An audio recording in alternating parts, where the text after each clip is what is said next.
Single coverage. Thornton caught it. Complete. Tyquan Thornton lets him know what time it is. Welcome to Sikkim 365 Radio. Thamba shot it. Hanging from the rim. Nice. Sikkim 365 Radio is presented by IdealMRI.com. High-quality MRIs for $497 or less. IdealMRI.com. Your health is important, so is your budget. 6 seconds to go. Mordecai going to step up. One last play. Throw to the end zone. Into the end zone. Knocked around and caught. It is caught. Reggie Robertson with the deflection and the touchdown. Are you kidding me? SMU on the final play of the game. 5th touchdown pass for Tanner Mordecai. Heavens. The 3 o'clock hour is sponsored by Waco Custom Marketplace. Meats, sweets, Texas treats, and a cut above the rest. 425 Lake Air Drive, Waco. Roadrunners had to settle for a field goal the last time down. Daniels bounces off the tackle and is in. Now here's David Smoak, Paul Catalina, and Craig Smoak. We have a lot to get to today. Big 12 Media Days, basketball coaches, all of them in attendance, and we'll hear from Baylor's Flo Thamba, who was one of the Baylor players in attendance. Also, Scott Drew, of course, was there. Nice, interesting quote from Bob Huggins, the head coach at West Virginia, about how his team had to prepare and what changes they had to get used to when they moved into the Big 12. And one of them was, he goes, well, we came from the Big East where they never called fouls. And then we went into a league where they actually play basketball. He wasn't acting as if the Big East, which was powerful in basketball, wasn't a great conference, but he was just talking about the style of play. Also, Craig Smoak to my right, Paul Catalina. We'll hear from Rick Hart, the SMU AD. He'll join us today at 5. Spencer Drango, former Baylor offensive lineman, at around 4:40 today. He'll join us on what he sees from Baylor's running game in the offensive line. And then Jeff Traylor, head coach at UT San Antonio, he'll join us at around 4:15 on them being ranked in the top 25 for the first time ever, and also the move to the AAC. And so let's start with some conference stuff. Did you guys, either one of you, know that even if Texas and Oklahoma were to fulfill all of their time inside the Big 12 with the grant of rights, even till the end of whatever, I think it's like June or July of 2025, even if they stay all the way through that they will still pay exit fees? Did you know that? I did not. I thought the point of the grant of rights was that when it was up, you didn't have to pay anymore. No, I didn't think that they would have to pay any money based on what Paul said. You know, it seemed like the money deal was more of a if you leave early type of thing based on the way that it was presented. And there wasn't much discussion on, that price tag if they were to still remain around. So, yeah, no, I had no idea. So here's a couple of notes. And I've had to I've had a lot of, whether it's a chat room or text room or email or web message board, whatever, asking me, and not just from Texas and Oklahoma or others, but why are they having to pay if they wait all the way till the end of the grant of rights? The grant of rights is a separate entity, so to speak, financially, to being a part of the Big 12. If you are, even if they have not yet filed the 27-month exit timeline, and that's a part of this as well. But even if you leave the conference early, even if you stay through the grant of rights, you will still pay an exit fee. And so when all this Texas and Oklahoma thing busted on late July of earlier this summer, back in the summer, one of the things that people started looking at was the grant of rights and this and that, and there's fines and exit fees and much more. And I had a few people who kind of understand the legal system help me try to explain this, and maybe at times we have to make sure we clarify. So no matter what, if Texas and Oklahoma were to stay till July of 2025 or June of 30th, 2025, which they don't want to, they're going to still have to pay exit fees of $80 million each. Could that be negotiated? Yes. Right now, it's not being. That's $80 million pop each. So whether they leave early or they leave late, they're paying the same amount, though, right? Whether they leave early or not, if the they're exit still paying fees, an exit fee regardless, then they could leave next year. They're paying the same amount as if they leave at the very end of the contract. If they were to leave and they not negotiate with the Big 12 on numerous issues, one, the 27-month clock, two, you leave, let us move on, and you move on. If there's any kind of bitterness or any kind of back and forth, any kind of delays, any kind of catfight, Bob Bowlsby has the right to also add to the exit fees. And on top of that, I think at the beginning, after they got knocked to the canvas, then they come back with their 4 teams, although they even, in one of the other stories we'll have you, could have gone straight to 16 outside of Texas and Oklahoma. But Bob Bowlsby was probably willing to, at the time, to go, okay, we've gotten back up off the campus. Let's discuss this. $80 million each, and we might even let you. There's probably been the discussion. We might even let you after June 30th of 2023, walk away and don't worry about the grant of rights. If this can't get bloody, if this doesn't get nasty and bloody, it's part of the negotiations. But if it does, and there continues to be delays, and Texas and Oklahoma hold this thing up, and Big 12's really ready to move on with what they have planned, then they could also say there's 3 things you can do with the grant of rights. You can sell them, you can keep them, and you could also let them walk away. And I get the impression that right now, the $80 million each, possibility of more exit fees if this thing delays much longer, and on top of that, even if they leave for the SEC, the grant of rights of their games, home games on television, any games they have on television in athletics, both schools, that money can be tied up by the Big 12. So if they're playing, to simplify that, if they're playing an SEC game while they're still technically under the grant of rights, then that money comes to the Big 12. We know that though. I mean, we know that part. I'm not being flippant here. It's like, that's the whole thing, is that they could move if they want to, but that's still Big 12's. That's still their TV. Mm-hmm. So I mean that's under contract. Like, that's not changing. I guess this the whole thing for me is the buyout money, and the fact that if they were still sit all the way through, they're still paying. Like, that to me is hard to figure out because being a member of the Big 12 is separate from whatever is the grant of rights that everybody is a part of. Yeah, but just simply their stock is still the Big 12's until that contract runs out. I mean, that's I knew that. There's some show me bear, sue away, dumbass. Not sure if that is from Texas, Oklahoma, or towards the Big 12 and Bob Bowlsby. Also, there has been a precedent set as far as what they've lowered the precedent already with other teams have left. You still have the rights to what you want to do based on how someone leaves. When they leave whether it's, let's say you want to get rid of somebody, you want to fire somebody in a building, you own a company. There are ways you can get paid. You can be given money for paid for months and months and months. There could be bonus money that you were going to get paid, vacation, all of this. The whole point is that this thing is the Big 12 wants to move on. Texas and Oklahoma want to move on. They have not yet started that 27-month clock.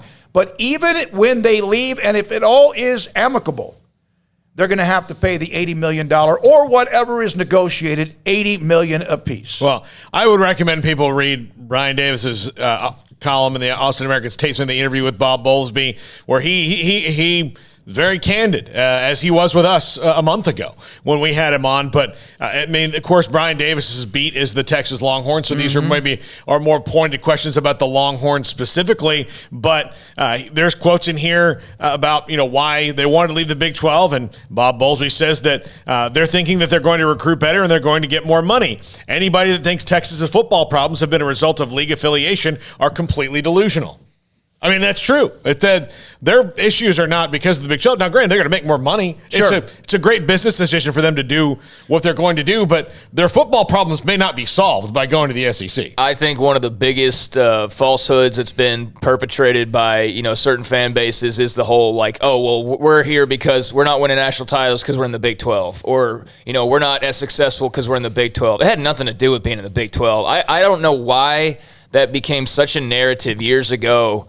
And primarily amongst Oklahoma and Texas fans, and maybe prior to social media, Aggies and Buffaloes and everybody else that left was having the same types of conversations. But it did really rub me the wrong way for a while there, where you'd see kind of the camaraderie of the SEC, even though you knew those fan bases hated each other. When it came down to it, they'd throw fists at each other, like they were still teammates, so to speak.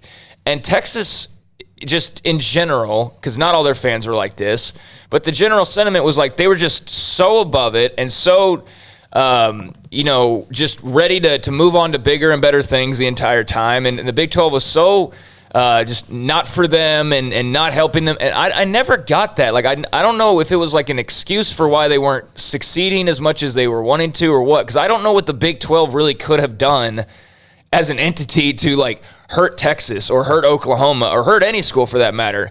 Now, I say that, and Bob Bowlsby did hurt two schools when he wouldn't make a playoff choice several years ago. Whether that would have tipped the scales, Ohio State probably still goes to the playoff because it's Ohio State and it's a bigger brand. But not making a call on Baylor TCU when you had an actual result between the two, I thought that was pretty gutless. I did. But outside which he told us he took offense to when we brought that up. Yeah, and that's fine. And okay, that's fine. We disagree. He was going by the rules at the time. Okay. Yeah, we disagree. But I thought that was dumb. I did. The two teams played each other. It's okay, so whatever. But yeah, I don't know why there was always this with Big 12 sucks. I hate being in the Big 12. I guess it was the road trips maybe, that it wasn't as sexy as going to Tuscaloosa and everywhere else. I don't know, but there was always just this weird fit.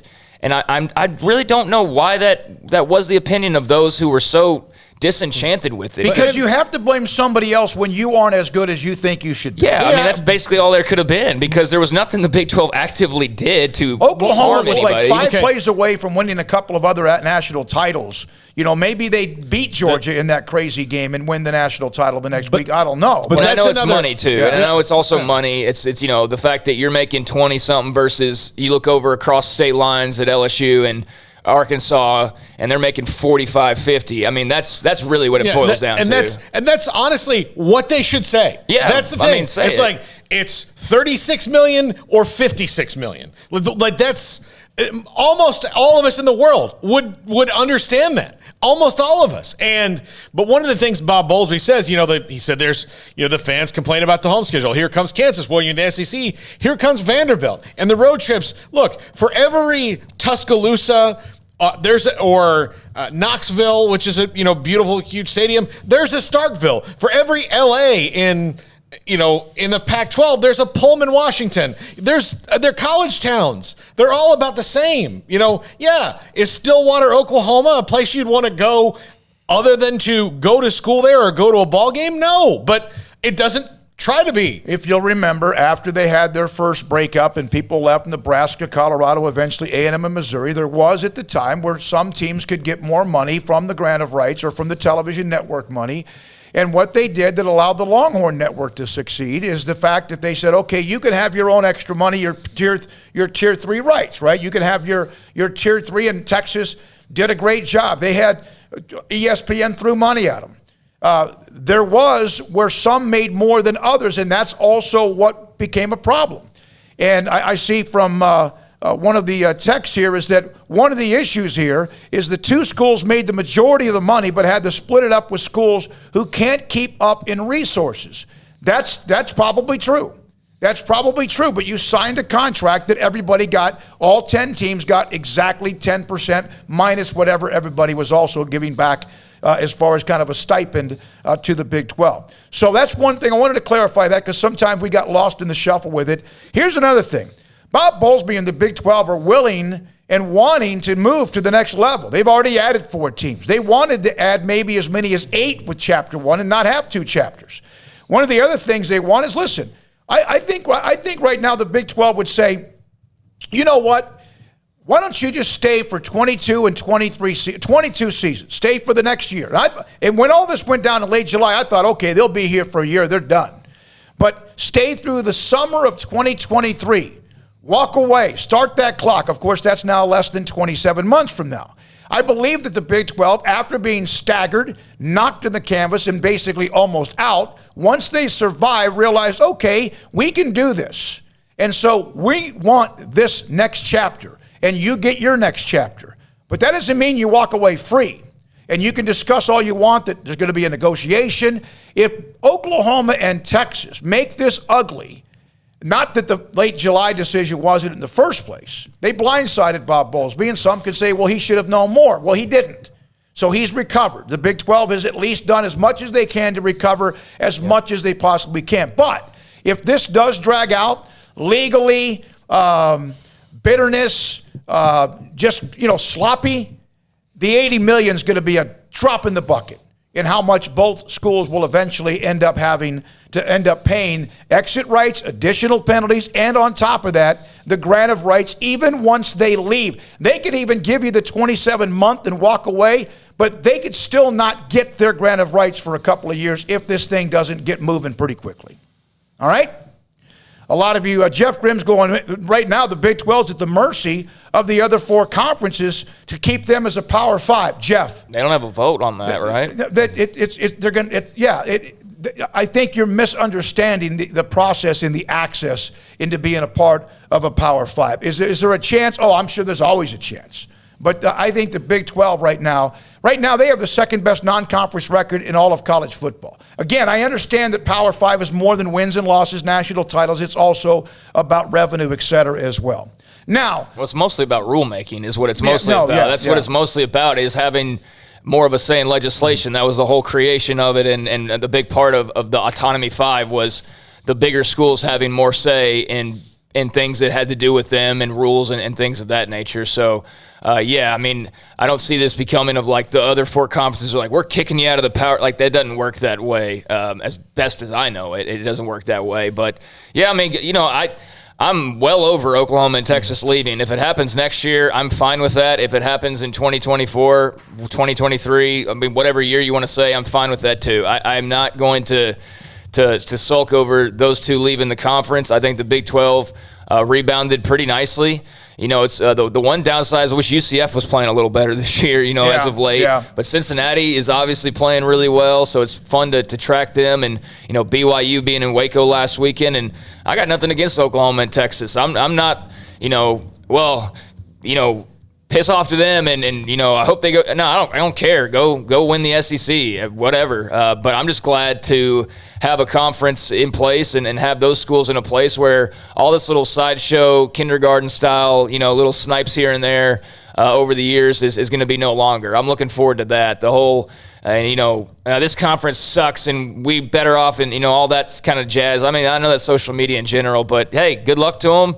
When the time comes, good luck to the Big 12. And thing is, we'll probably still be talking about this for another couple years the way it sounds. So, not going anywhere. From modern day caveman.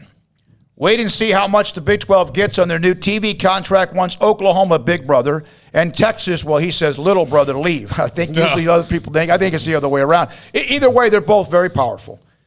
Right now, I keep telling you about how the Big 12 is monitoring what the Pac-12 does with their network. Right now, their commissioner, Kliakoff, feels as if the Pac-12 network is not getting enough value, that it has more value than what they're getting in return, and he wants to go look around at other options for the Pac-12 network. Not the overall other TV stuff, but the network. Well, all he needs to do is ask Texas how they did it. How did you do all it? You need is one person to think you're handsome. Yeah. Right? And so but yeah, the Pac-12 network, I honestly don't think, And look, I have DirecTV. I have every damn sports channel when I got that tier. I get Yes and it's on my cable. I don't get it, but it's on my cable. But I have never had occasion to watch it, nor do I know much about it. Whereas I've watched the Big Ten Network. I've watched the SEC Network. I have begrudgingly because of something I needed to watch was on the Longhorn Network. Yeah. I mean, I've watched them all. On occasion, the Longhorn Network will have some unbelievable classic game, and they win. But I was going to say, if you're a Texas fan. It's watching Vince Young do his thing, or even Earl Campbell or whoever else. Now, yeah, and I think too, like I kind of like that whole tweet from a second ago as far as carrying the conference and all that.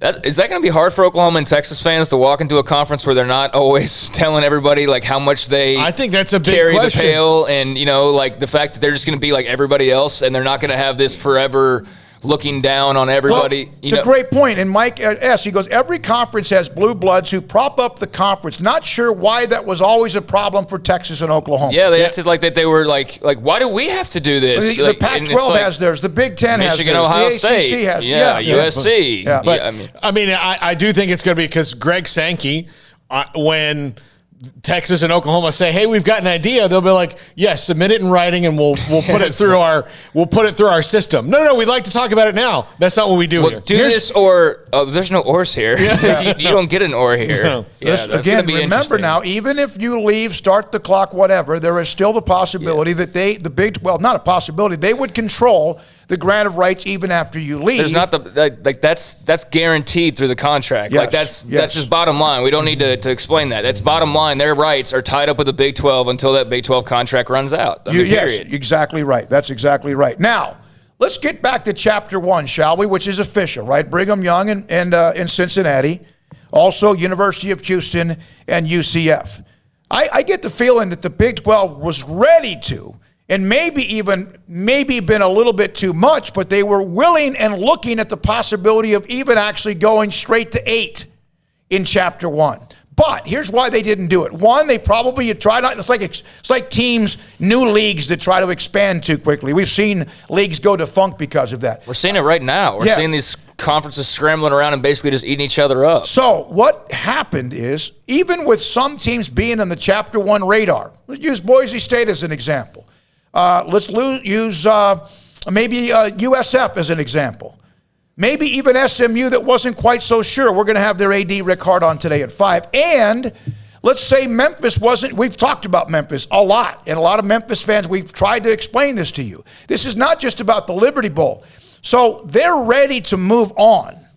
But there were some who are now a part of that Chapter 2 whenever that does launch. And it does appear as if that's still going to launch, which would include Memphis, Boise State, USF, and SMU. Now, again, there's a lot of work to be done. But the reason why is some of those schools that would have been a part of the original, expansion, they even said, we're not ready. Now, Memphis seems to be, it's not about the Liberty Bowl. That's part of it. That gets a lot of the attention. Are they going to renovate it? They're going to build one on campus. Who's going to pay the money? The bank's got their name on it. Fred Smith, DHL, all of that.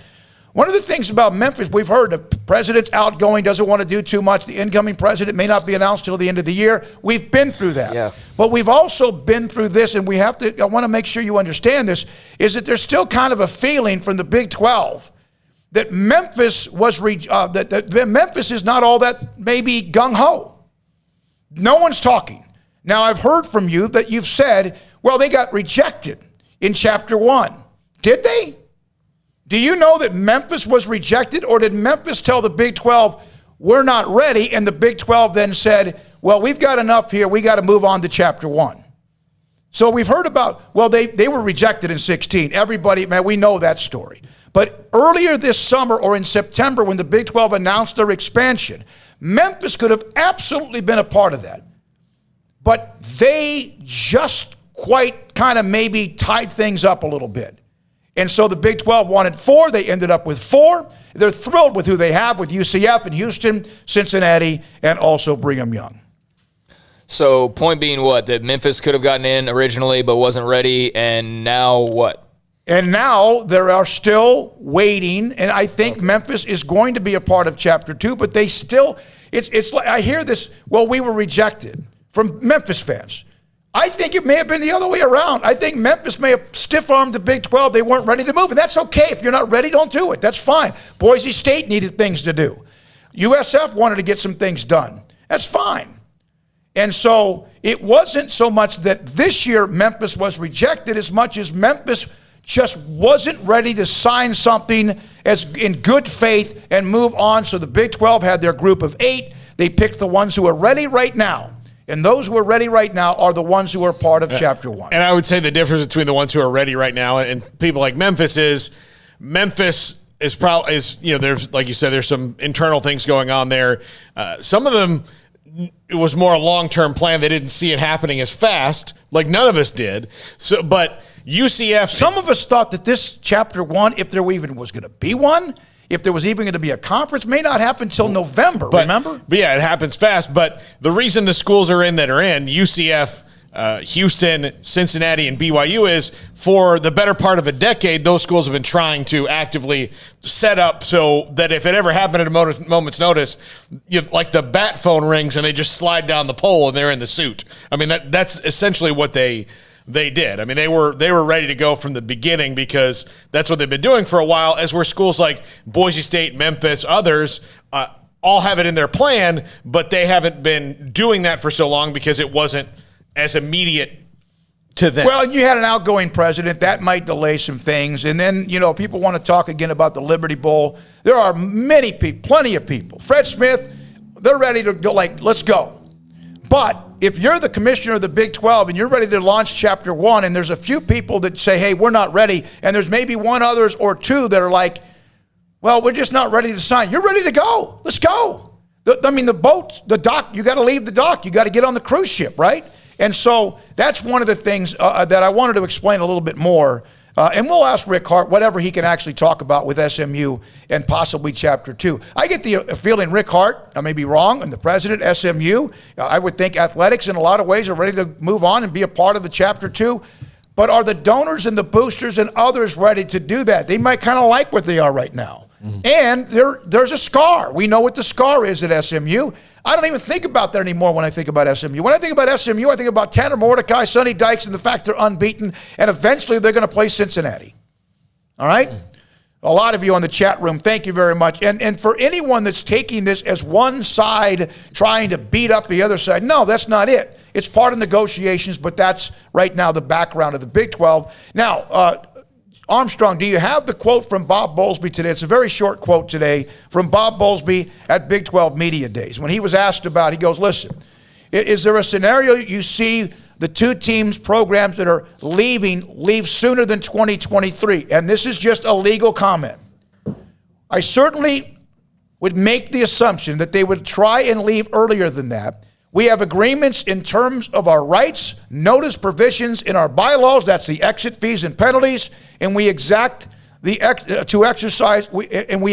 exercise prerogative around those documents, our prerogative around those documents. That's him saying exit fees, possible additional penalties, and grant of rights control. Yeah. That's in a nutshell, that's what he said. That's classic Bowlsby speak. He might have even dumbed that down, the way he said that. Okay. All right. Craig, you have anything else you want to add to it? No, I think it's pretty clear. It's just, hey, Memphis wasn't ready. Be ready next time. Pretty simple. And OU and Texas, contracts matter. That's pretty much it. Yeah. Yeah. Adam Martin, Memphis was contemplating eliminating the football program 10 years ago, and they have been fighting like hell to prove they deserve a shot. No way they would turn it down when the opportunity is there. Adam, I didn't say Memphis football turned it down. I'm saying you wonder if the organization, the administration, was ready to move when it was available. And before anybody freaks out over that, I think it's pretty simple. They're very much in the mix for round 2, so it's not like the Big 12's like, okay, we're never looking in your direction ever again. It's just you're not always ready for that's why there's always that phrase about being ready for your opportunity, but sometimes you're not. Sometimes you didn't get your looks as much as you wanted before that date you were going to have. It's just you're not always ready, and sometimes you got to be ready to still make a move anyways, but you also have to be smart about what move you make, and it sounds like Memphis is just being smart and realizing, hey, if we just jump into the deep end, we might be way in over our heads initially. We might want to, get in the middle of the pool first and then go swimming towards the deep end here in a couple of years. I mean, that's what it sounds like to me, not as though like, oh, well, we're not ready and oh my gosh, and hands are in the air and people are screaming and running around with their heads cut off. It's not like that. We're putting way too much drama on this. It's just simply like, hey, we're not right there and ready yet, and you need to get ready if you want to be a part of this sooner rather than later. And we've always heard that they were rejected, and I think we needed to clarify that. In this particular 16, yes, this year it was more they weren't ready. That's their prerogative. Just like what Bob Bowlsby said about what they hope to do with these grant of rights, et cetera. And so, but that time's coming again where you may be left out chapter 2 if you don't get your paper ready. By this next time, then that's all on you. And if you're the Big 12 and you gave them the checklist of we'd like to add you, but we need you to do these things, most of the time administrations like to be able to know what their plan is for all the things on the checklist, as opposed to going, yeah, we'll do it, and then you have to piecemeal it together, and then all of a sudden you're a problem child in your conference. Right. Because this isn't done and that isn't done. And there are some that were a part of the radar that might have been a problem child based on where they are organizationally, financially, whatever else. By the way, the Big 12 is not dead as far as expansion. They're not stopping at 12. They want to go to 16. Some may like it, some may not. Some members may not like it, some might. But I'm saying right now, they are still they're not dead when it comes to expanding. They are still actively looking at going from 12 to another number. And of course, that's part of Chapter 2. We've reported that for many weeks. When we come back, Sikkim 365 Radio, we're going to hear from Flo Thamba, Baylor forward. What a story from the Congo. Wants to give back to his country. He was huge in that championship game along with Mark Vidal and Jonathan Chachua. The chat room continues. We'll continue to read your chats, also your texts. We'll open the lines up as well. And this is Sikkim 365 Radio. The city of Woodway right now continues with their constant one after another concerts. You can go to discoverwoodway.com.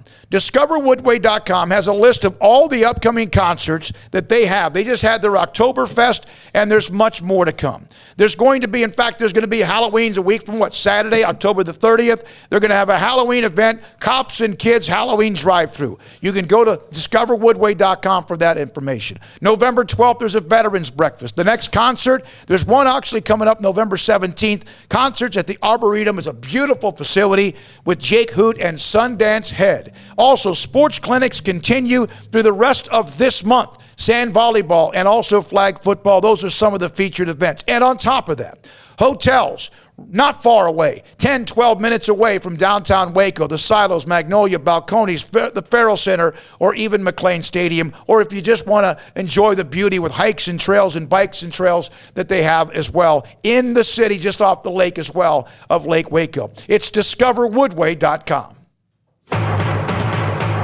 The beautiful, rugged, elegant third-row seat Jeep Grand Cherokee L is in stock at Allen Samuels. This prestigious Jeep heritage is obvious in the Grand Cherokee L. First responders, we're offering an extra $500 cash for you.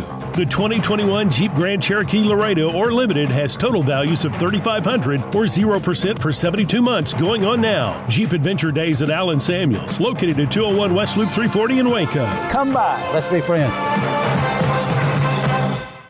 One size fits all. That may be all right for an adjustable belt or cheap sunglasses, but when it comes to your financial needs, no one wants a one-size-fits-all strategy. Ben Erlinson, your Edward Jones financial advisor, knows that his most important goals are yours. That's why he takes the time to understand your needs, knowing you. That's how Edward Jones makes sense of investing. Ben Erlinson, 100 North 6th Street in Waco, 254-759-8533. Edward Jones, member SIPC.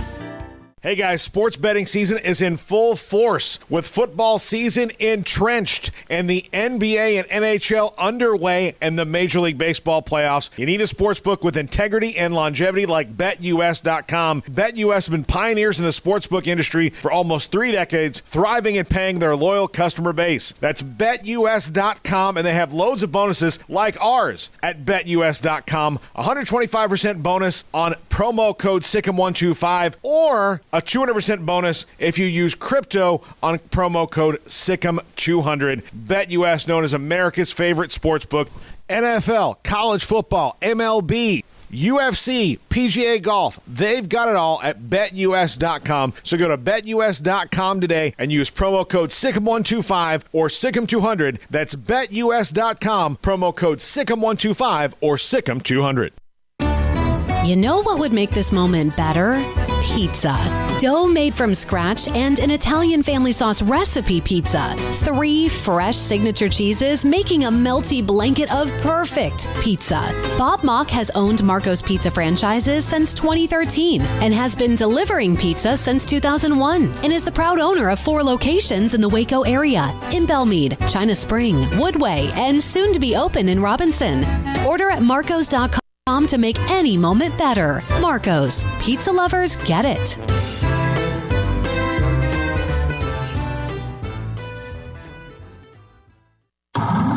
It's plain and simple. Waco Custom Marketplace is the one-stop shop for what you need for tailgating, from charcoal, cold beer, and wine. And, of course, customize your order with brisket, tri-tip, sausage, wings, smoked pork tenderloin, country-style or pork spare ribs, marinated beef and chicken fajita meat, ground beef and chili, meat, hot dogs, and burgers, buns, seasoning, sauces, chips. There's fresh baked bread and kolaches every day, breakfast sausage links. And you can also customize your favorite cut of steaks from Select, Choice, or Prime, bacon wrap fillets, ribeyes, New York strips, sirloin, T-bone, and porterhouse. Full service butcher shop includes pork, poultry, beef, chicken, and seafood, serving Waco restaurants and families since 1940. Your one-stop shop for beef, pork, poultry, and seafood needs. Waco Custom Marketplace, 425 Lake Air Drive, or WacoCustomMarketplace.com.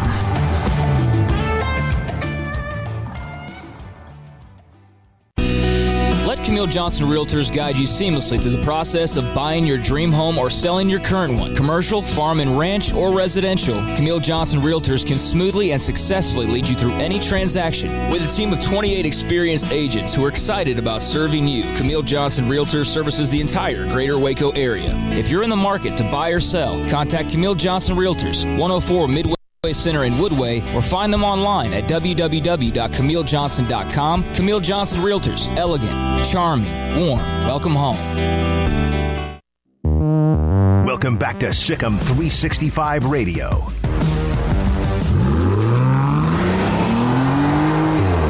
This segment on Baylor Athletics on Sikkim 365 Radio is brought to you by Richard Carr Buick GMC Cadillac. Learn more at richardcarr.com. It's Baylor basketball player Flo Thamba with us on Sikkim 365 Radio, 365 Sports, the Big 12 Media Day. It's back in basketball. We saw the top 25 poll. Flo, what's it like to get yet even closer to officially starting the season? I mean, it's really exciting. We had a lot of work put in this summer. We had, obviously we have a few new guys also in addition to the team. And during the summer, we managed to bond and gel together the team, work on our craft and get better. It's just right now, just one exciting period because you're just a few days away from actually starting the whole big thing again. So it's really exciting. It's really exciting. What's it like to start the season as the defending national champs compared to a year ago, where you hadn't done that yet? I mean, it's exciting too, but it's also kind of a little bit nerve-wracking because everybody's going to give the best foot forward. But at the same time, all it does is just makes us better. So. Overall, it's going to be fun. Flo, you guys last year, and really it's not just last year, but last year's team was special, not just with the national championship, but the story about the team, the chemistry, the camaraderie, and all of that. How difficult is it to duplicate that for another year? It's going to be very hard because you got to visualize that the team we had last year, it basically was 3 years in the making, 2.5 years in the making. And you don't just get that type of chemistry off the bat. But, as far as I look at this year's team, it's a bunch of guys who are selfless guys, who are willing to work with each other and also it's still going to be exciting. It's still a process, but it's still going to be exciting. Because of what Coach Drew has established, you couldn't really fit in or come in if you didn't automatically want to be unselfish with you guys, right? Because that's the culture that's been so established. Yeah, that's the thing about Coach Drew. You got to realize that, and not just Coach Drew, but also Baylor as an institute. It's more developing individuals to become men, not based on basketball and on the athletic ability, but just the stuff you do off the court. So with that being said, it just being on the court just becomes relatively easier. So just having those type of guys around you each and every day just makes life overall happy. So that's pretty good. You know what I'm going to remember about you? A lot of things last year, but I'll always remember how you and Jonathan Jamwachachua and Vital took over that championship game immediately. Block shots and rebounds. I mean, you mauled Gonzaga. I know that's been a while in April. But is that something now that your goal is you set the standard and you want to do that constantly now and even more often? I mean, yeah, of course. That's always been our thing. We know that defense travels and defense wins games and championship, and that's always been our focus. We have talented guards, who will be able to make shots, and we also need offense. But my focus has always been on defense, and the more I bring in your defense, the more it makes offense easier with transition and all that stuff. So it's always fun. It's always fun playing defense, especially me and John. Like we just love it. So we love the competitive side of things. So yeah. Mark Vital told us a couple months ago, he was here in studio, and he said that the straw that broke the camel's back wasn't, but the final spark that lit the powder keg of what happened in that game was you getting in the huddle and getting everybody fired up. And you were a quiet guy, and they did not expect that from you. And all of a sudden it was just an absolute forest fire of defense after that. What in that moment made you decide, all right, that's it, I'm the Incredible Hulk now? Yeah. I mean, first of all, it's a national championship game. Yeah. I mean, if you're not excited, then you should have a problem. But I mean, for me, it's just like it's the biggest stage, and we worked our butt off all season to put ourselves in this position. So it's like it just gives you even more and more energy to just go out there and just perform to the best of ability. And I was hyped, and being defensive guy, I was very turned, So. And I fed off of Davion's energy up top, and I just know me being a backline defense, like, hey, I got to bring it. So, yeah. Flo, there are players everywhere from around the world that play basketball at a very high level. You have now eventually, where you are at Baylor, sometimes we just players come like Jeremy Sohan. He was overseas and he's played in the United States in high school, but players come in now from all over the world. Do we sometimes as fans or media take it for granted how easy that transition might be or how difficult it is? How difficult can it be to change from one culture to the next? I mean, relatively, it's very difficult. The reason why I say that because you got to visualize that you're not always with your family, as far as like mom and dad or siblings or whatever. You kind of far away from family, so that's always the hardest part. But I mean, besides that, the basketball aspect of things is relatively that's the easier side of things, But I mean, once you find a spot and you like that environment, you get habituated in that environment, so you get to make close friends and close individuals. It basically becomes a family, and once that groove starts, it's always good. It's always good. But the hardest part, I definitely say, is definitely missing families who are always far away. How often do you get to talk to them, and is it like WhatsApp, or how do you contact your family back home? For me, it's through WhatsApp. Just WhatsApp and FaceTime here and there, and primarily like my family, I always mostly speak to them on the weekends, so that's always good. But yeah, I remember the first year was relatively hard, but as soon as you get into the gel of things, basically became a habit. So, yeah. So where did you get your love of photography?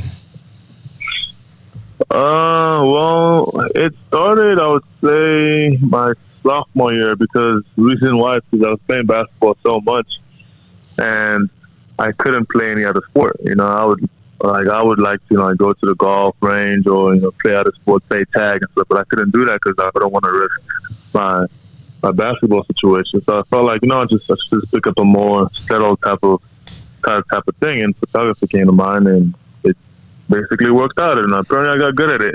So yeah.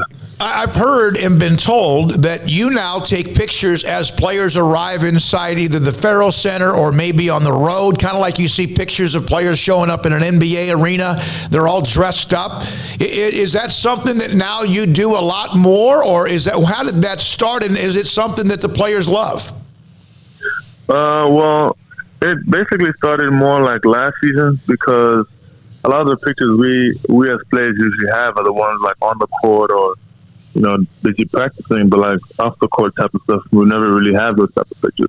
So after just discussing with a couple of my teammates, and they basically said, I want pictures of where I got some, fashion clothes on and stepping on the plane, and basically that idea also came from AT&T.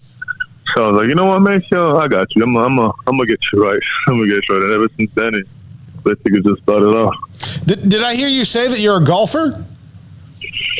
Okay, not necessarily a golfer. I just like going to the driving range and just, getting some shots. That's about it. No, I'm sorry. Go ahead. Yeah, that's about it, because finding clubs my size tends to be really hard. So I just usually use a driver, and that does it. Well, that was my question. I was going to say that you got to get custom fit clubs when you're 6'10", and that's not easy to do. Now, are you majoring? Is it international finance or business? What is your major? Yeah, so right now my major is international studies. Okay. And I'm planning on graduating in December, and hopefully also starting my master's in international relations. How important is it for when you get that eventually to give back to your country that you came from in the Congo? You want to do that, don't you? Yes, I definitely want to do that. After basketball is amazing, and after my career is all said and done, I've always been a big individual about making change. And when I look at my country back home, we have a lot of unresolved issues, whether it be politically or whether it be even infrastructural, even as far as, just humanitarian aid in the simplest form. So I always feel like it's always a bigger calling for me to just go back home and make change and enact a difference. What's it going to be like that opening night when you guys tip off the season? Oh, it's going to be spectacular. It's going to be spectacular. It's also a ring ceremony, so it's going to be a lot of fun. Especially the biggest part I'm excited for is just having a full house and all the fans coming back in. We ain't really had that in a while, so that's going to be really exciting. Flo, thank you very much. It says quite a bit you're there representing Baylor. I appreciate your time. Thank you very much, and good luck. We'll see you soon at the Farrell Center. No problem. Appreciate it. Thank you. That's Flo Thamba, senior from Baylor, again, from the Congo, and his father works in the customs in Congo, wants to eventually go back and give back to his country. And how about that? He can't wait for a full house. I hope everyone's listening to that if you're a Baylor fan. And if that opening game, coming off a national title and there's going to be a ring ceremony, they should be, as you say, hanging from the rafters. And by the way, now there'll be maybe a banner at some point, right? Finally. Unfurled. Yes. Finally. That'll be allowed there. Finally. It's a national title and a Final Four and all that other stuff that will happen. Thanks to David Kay and Baylor Athletics for our time with Flo Thamba, again, the Baylor Bear from the Congo. This is Sick on 365 Radio and 365 Sports. We'll have a couple other notes on what we discussed in the first half hour of the Big 12 expansion in Chapter 2 and a date of November 30th of this year of why that matters. Also, when we come back, Jeff Traylor at 4:15. Ideal MRI, you see their logo behind us. They are the title sponsor. From day one, they've been a part of Sick on 365 Radio and what is now 365 Sports. From day one, in fact, before day one. They were ready, and we were too. Dr. Rob Maxey, Al LeBlanc, and that great staff, the Texans specialists, and everybody else doing an unbelievable job. Doing two or three things. One, finding out what hurts so much in your neck, your shoulder, your knee, whatever else. Because they have a state-of-the-art technology MRI machine that's going to find the problem. Number two, they're going to save you money. The average MRI is $1,100. They're going to do that every time. For every MRI, $497 or less. I have paid much less than that, and I've also paid $497. I have never paid more than that. And as I mentioned before, if in fact you want to check your prostate to see if you've had some problems within the family, though sometimes it's not genetic. I've had a couple of older brothers deal with some bad prostate issues. I had an MRI of my prostate, of my abdomen. It's a little bit enlarged, but nothing else. No specks, no spots, no nothing. And that's kind of a nice peace of mind. IdealMRI.com, saving you money and finding out what hurts so much in the Central Texas marketplace off I-35 and Highway 6 in Waco. payments for qualified buyers at 2.9% with $4,000 down, cash or trade. See dealer for details. Hit the road and save on a reliable pre-owned vehicle from Richard Carr. Savings like a 7-passenger 2016 GMC Acadia for $211 a month or a 2014 Cadillac CTS sedan for $288 a month. Plus, we pay top dollar for your trade. All pre-owned cars and trucks go through a 172-point inspection. With multiple lenders, we say yes when others say no. Hit the road and save at Richard Carr. At Richard Carr, we give you more. Baylor Scott and White, Southwest Sports Medicine and Orthopedics. The team physicians for Baylor Athletics, diagnosing and treating all sports-related injuries, including concussions. These specialists also provide orthopedic services for athletes and non-athletes alike, whether it's knee or shoulder pain, hand or wrist injuries, orthopedic spine care, and even an arthritis and total joint clinic. Trust the doctors Baylor Athletics trusts. Baylor Scott and White, Southwest Sports Medicine and Orthopedics wants to get you back in the game. Do you or your kids get nervous about going to the dentist? Stonewood Dental, Dr. Steve Childress, he can help. I've spent a career taking care of patients who as children had bad experiences, and now they're adults that hate going to the dentist. If I get a kid at 3 years old and they come every 6 months and it's a happy experience, it's normal for them. Now they have an accident at 6 or 7 or 8 at school. Now they have a broken tooth or a trauma, and they have to come here. They're used to lights, they're used to the water in their mouth, they're used to experience, they already trust us. It's amazing what we can do with that kid without it being a negative thing. But if I see a 6 or 7 or 8 year old that's never been to the dentist, and now they have a trauma or an unfortunate unexpected toothache, it's harder to do that for that kid and it not be somewhat of a negative experience. So bottom line is I try to teach kids and adults and teenagers and everybody the way I'd want my family treated, which is where it's a necessary part of life. You just take care of it. It doesn't have to be that big a deal. Learn more, stonewood-dental.com. Baylor University is where lights shine bright. So, let there be light. Let there be roommates and teammates, scholarship and championships. Let there be fresh starts and new traditions, fast friendships and lasting impacts. Let there be laughter. Let there be joy. Let there be light. Baylor University, where lights shine bright. Parenting is full of surprises. You never know what to expect. So after our son was born, I called my Texas Farm Bureau insurance agent to set up a life insurance policy in case something happened to me. Sawyer is now 2. And we'll soon have a sister. There's no one else I would trust with protecting my family. Stop by and see our agents at one of our 3 McLennan County locations. Coverage and discounts are subject to qualifications and policy terms and may vary by situation. Waco Regional Tennis and Fitness continues to add more weapons to your getting or staying in shape arsenal with 8 brand new treadmills ready for you to run or walk a mile or 2 or 10. And with the explosion of interest in pickleball with instructors Joe Rosa and Jody Thurman with more courts available. Waco Regional Tennis and Fitness with large flat screens stretched across the weight room with Wi-Fi available, their own app to enjoy news, business, weather, or sports. Everywhere you look, there's energy, passion, and commitment. New touchless water fountains outside of each locker room, and all the locker rooms with showers, sauna, and whirlpool. Upgraded PA system throughout the world-class tennis courts with a youth academy led by pro Britt Coleman. Fitness and tennis merchandise available and a tanning bed. I promise you'll look and feel better. You just need to walk through the front door. Waco Regional Tennis and Fitness with personal trainers Christy London and Randall Corley. 40-plus group exercise classes, including twice-a-week boot camp. It's time to react today, not tomorrow. Waco Regional Tennis and Fitness on Lake Shore Drive in Waco.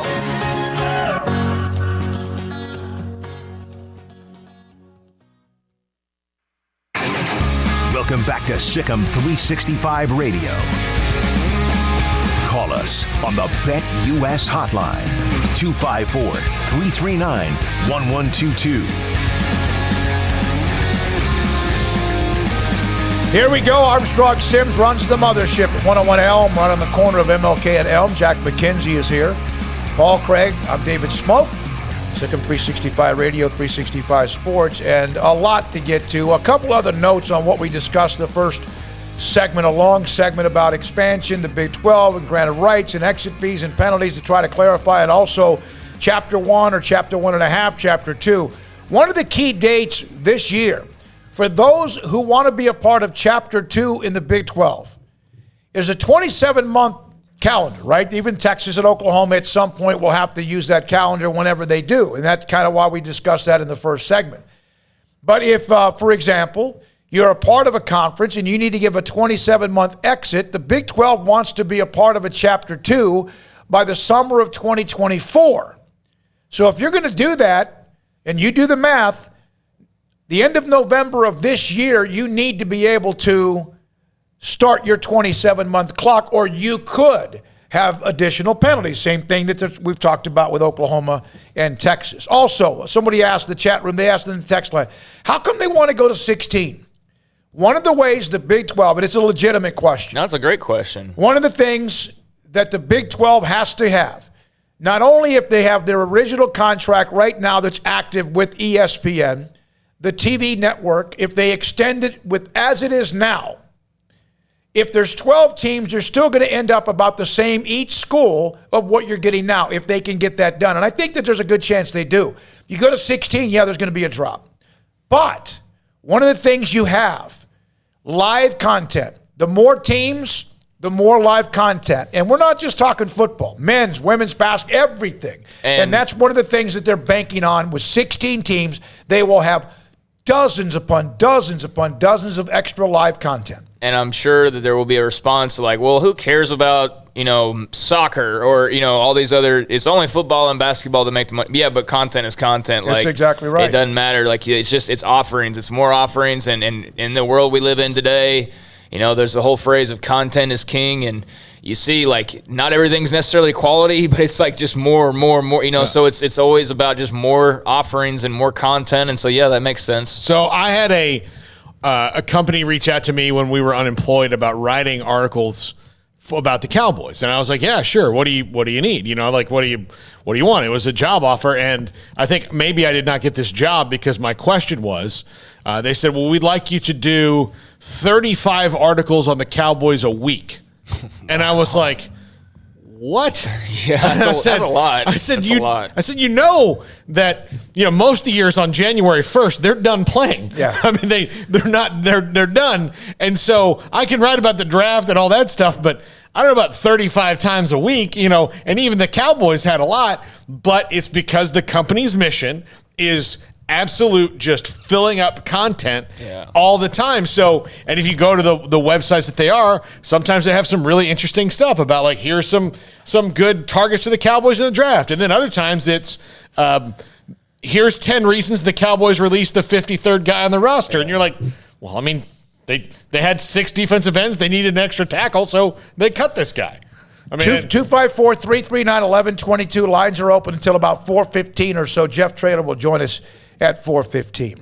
A couple of Oklahoma fans are saying, hey, by the way, we aren't really the ones that started this. And that's what still to me is so interesting, because Oklahoma has been running the Big 12 in football, and they're really, really good as an athletic department. And that's why when I heard that, I was like, wow, it made sense. They want to go play in the SEC and the Big Bowl, whatever they want. That's fine. I get that. But they really never took heat for this. Texas took all the heat. And I'm not so sure Oklahoma wasn't the one that kind of started scratching the back a little bit. It is odd. I mean, for those two to work together. But then again, I mean, they're more alike than they're similar. Yeah. And they don't want to admit that, but they are. And so I was a little bit surprised by that as well. And, Oklahoma, they did kind of skate free from a lot of the criticism in comparison to Texas, even though they were making the same move. So, regardless of who initiated it and who was a part of it, I mean, they still banded together. And, they were working together behind the scenes very clearly for months. They were working on this together, OU and Texas. So I was surprised by it. I don't, again, obviously I'm not going to hate Oklahoma. I couldn't do that. But I don't hate Texas either for what they did. I understand it's, survival of the fittest and whatnot. I think it could have probably been done in a much more clear and cordial type of a way, rather than just an atom bomb being dropped at a College Station, right after media days wraps up. But that's how it happened. And, it's now led to these dominoes where we've been talking a lot about the Big 12, but you see the American and the Sun Belt and Conference USA, they're all in upheaval now because of the moves of Oklahoma and Texas. I mean, that was a direct domino effect. So, there's no bad guy, I don't think, necessarily in this. It's just part of the deal, and if Texas Tech and Baylor or something had the opportunity, the SEC had reached out and said, hey, guys, do we really think that they would have been like, no, we're in the Big 12 and we're happy? No, they probably would have explored it, and I don't know if they would have gone to the lengths that Oklahoma and Texas did, but what happened, and so here's our new future, and best of luck to those schools in the SEC and the new schools that are coming into the Big 12. All right, 254-339-1122. That's the number to call if you have any questions about what we've said so far in this first hour.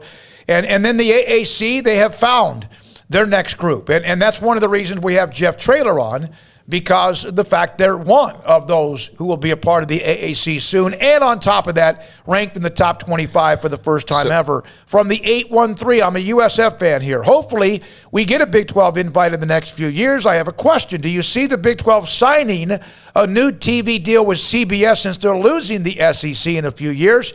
You guys are awesome. Keep up the good work. I still think right now, despite that catfight, anger, with the Big 12 and ESPN and what might have been behind the scenes, tampering, whatever the words are.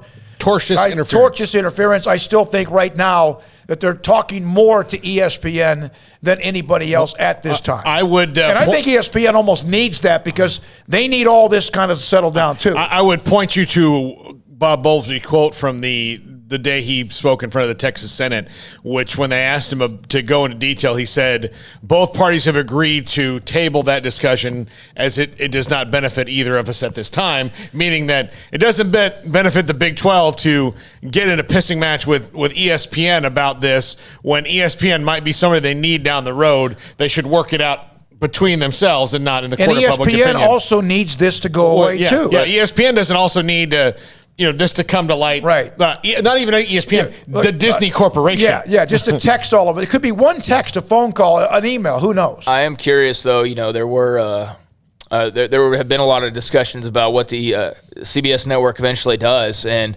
I don't think they've said anything about what their plans are, beyond the SEC. I mean, that's still another, 3 years away from expiring, 2024. So, yeah, I mean, a lot of people seem to, throw them in the loop of, what the potential future contracts could look like, but I don't think CBS has given any indication of whether they're going to be involved or if they're looking to replace the SEC or anything like that. So that'll be curious. Look to what NBC did just recently when they lost the NHL, which they'd had for a good long while. Right. They have not made a move to really replace it. They've kind of more doubled down on the stuff that they have, like the Olympics and Sunday Night Football and Notre Dame, and then they'll wait and see. I think CBS. Because NBC Sports Network, a channel that they had, is going away. They're going to turn that into something else, and they're focusing their efforts on Peacock, just like CBS will probably focus a lot of efforts on Paramount Plus.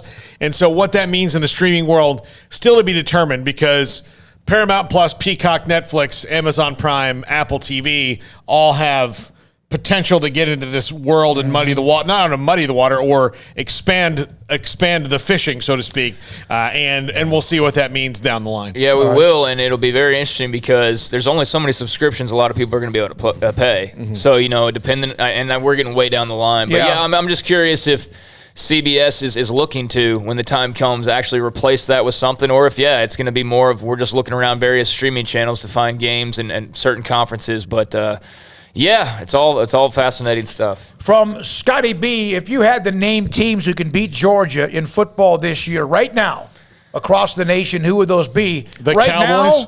Now, I don't think right now. And what can happen, though? We've seen Oklahoma kind of tweak it. Ohio State maybe gets a little bit better.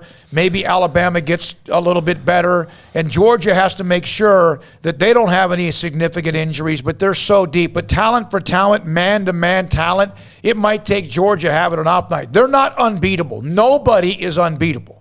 But there aren't many that can right now match up Georgia with what they're doing. And they're doing that with a quarterback situation that goes back and forth. Yeah, I mean, my best guess right now would be for Alabama to just play one hell of a game. That would be my best bet on Georgia falling somehow or another. I love Cincy, but I don't think Cincy's beating Georgia. Love Oklahoma. I don't think Oklahoma's beating Georgia right now. So, based on what we've seen to this point, I think it would take just a great game from Bama to push the Bulldogs. But that defense is something else, man. It really is. One more thing, Matt in D.C. Let's see. He said Amazon Prime will get exclusive rights to at least one football conference in the next few years. Book it. And then he said, beat Texas. That's from Matt in D.C. I would think so. What will be interesting is if the streaming networks don't jump on all this, and then you're like, okay, now what? But I would have to assume there's got to be conversations. I know there's conversations going on, but there has to be some assurance that there is that outlet there in the future. Sunbelt has said what? No to a merger right now? Is that right? The AAC's adding teams. We've seen what the Boise State and company did. It's interesting. There's something all the time. And now you think about where the Big 12 was in late July and where they are now.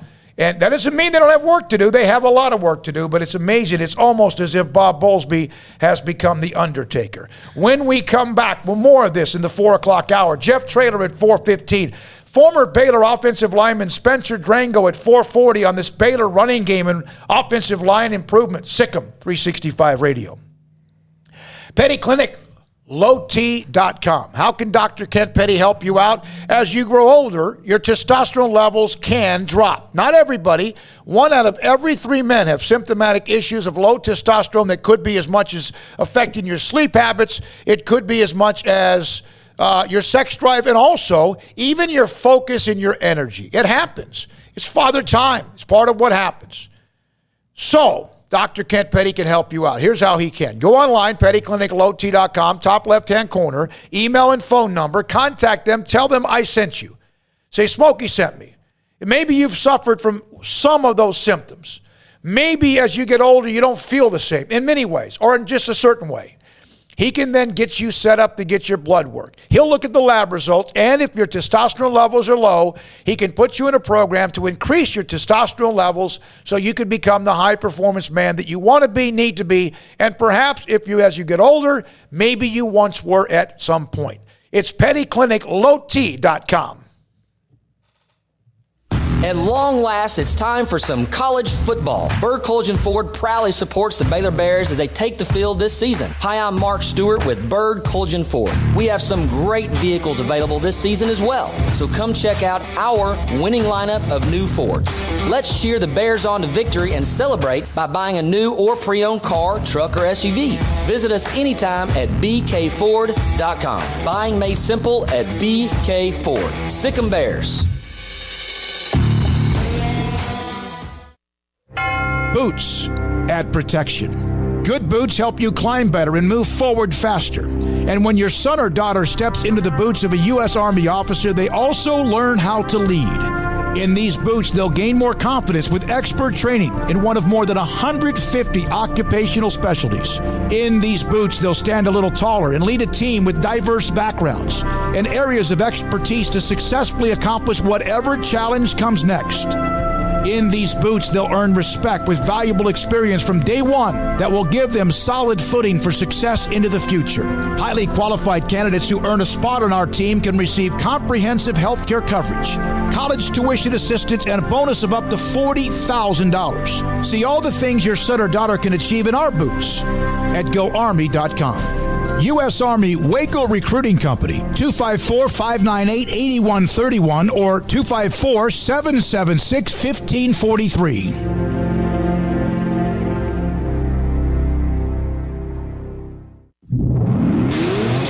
Masters of Barbecue, kings of crazy good food, and the perfect sanctuary for sports, beer, and barbecue is Coach's XXX Smoke on Austin Avenue in downtown Waco and also on Highway 84 in McGregor. A menu filled with choices like a great offensive playbook, including 3 meat combos with sides, burgers, and sandwiches, wings, loaded giant spuds, and salads, crazy wings, chicken poppers, big boy fries, and smoking quesadillas, just some of their amazing appetizers. There's Coach Big Ol' Draft Beer, or order Zach's Spicy Bloody Mary or Coach's margaritas and mimosas while watching your favorite team play. Great pecan smoked barbecue, fun atmosphere with attention to detail, including a catering menu, and we'll quote your price to fit your budget. Coach's XXX Smoke on Austin Avenue in downtown Waco and walking distance to the great places to shop and enjoy, and also the original location on Highway 84 in McGregor. Great food, great price, great fun. Eat where the locals eat.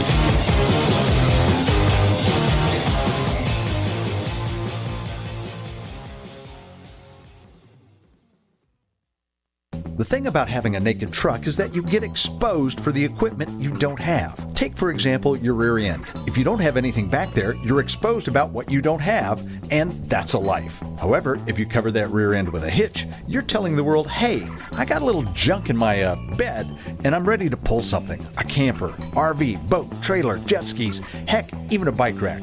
A hitch says, I have a life beyond driving my truck to and from work. And Pickup Outfitters is the place to get a hitch for your truck, SUV, van, even some cars. We sell and install just about any kind of hitch you need. Receiver hitches from light to heavyweight to pull just about anything. And gooseneck hitches and fifth wheels when you're ready to pull the heavy stuff. And don't forget trailer and brake controller wiring. It's so important to have wiring professionally and correctly installed by the pros at Pickup Outfitters. So it's time to cover that gaping hole in the rear end of your truck with a hitch. Installed by Pickup Outfitters. Check us out online at createacommotion.com.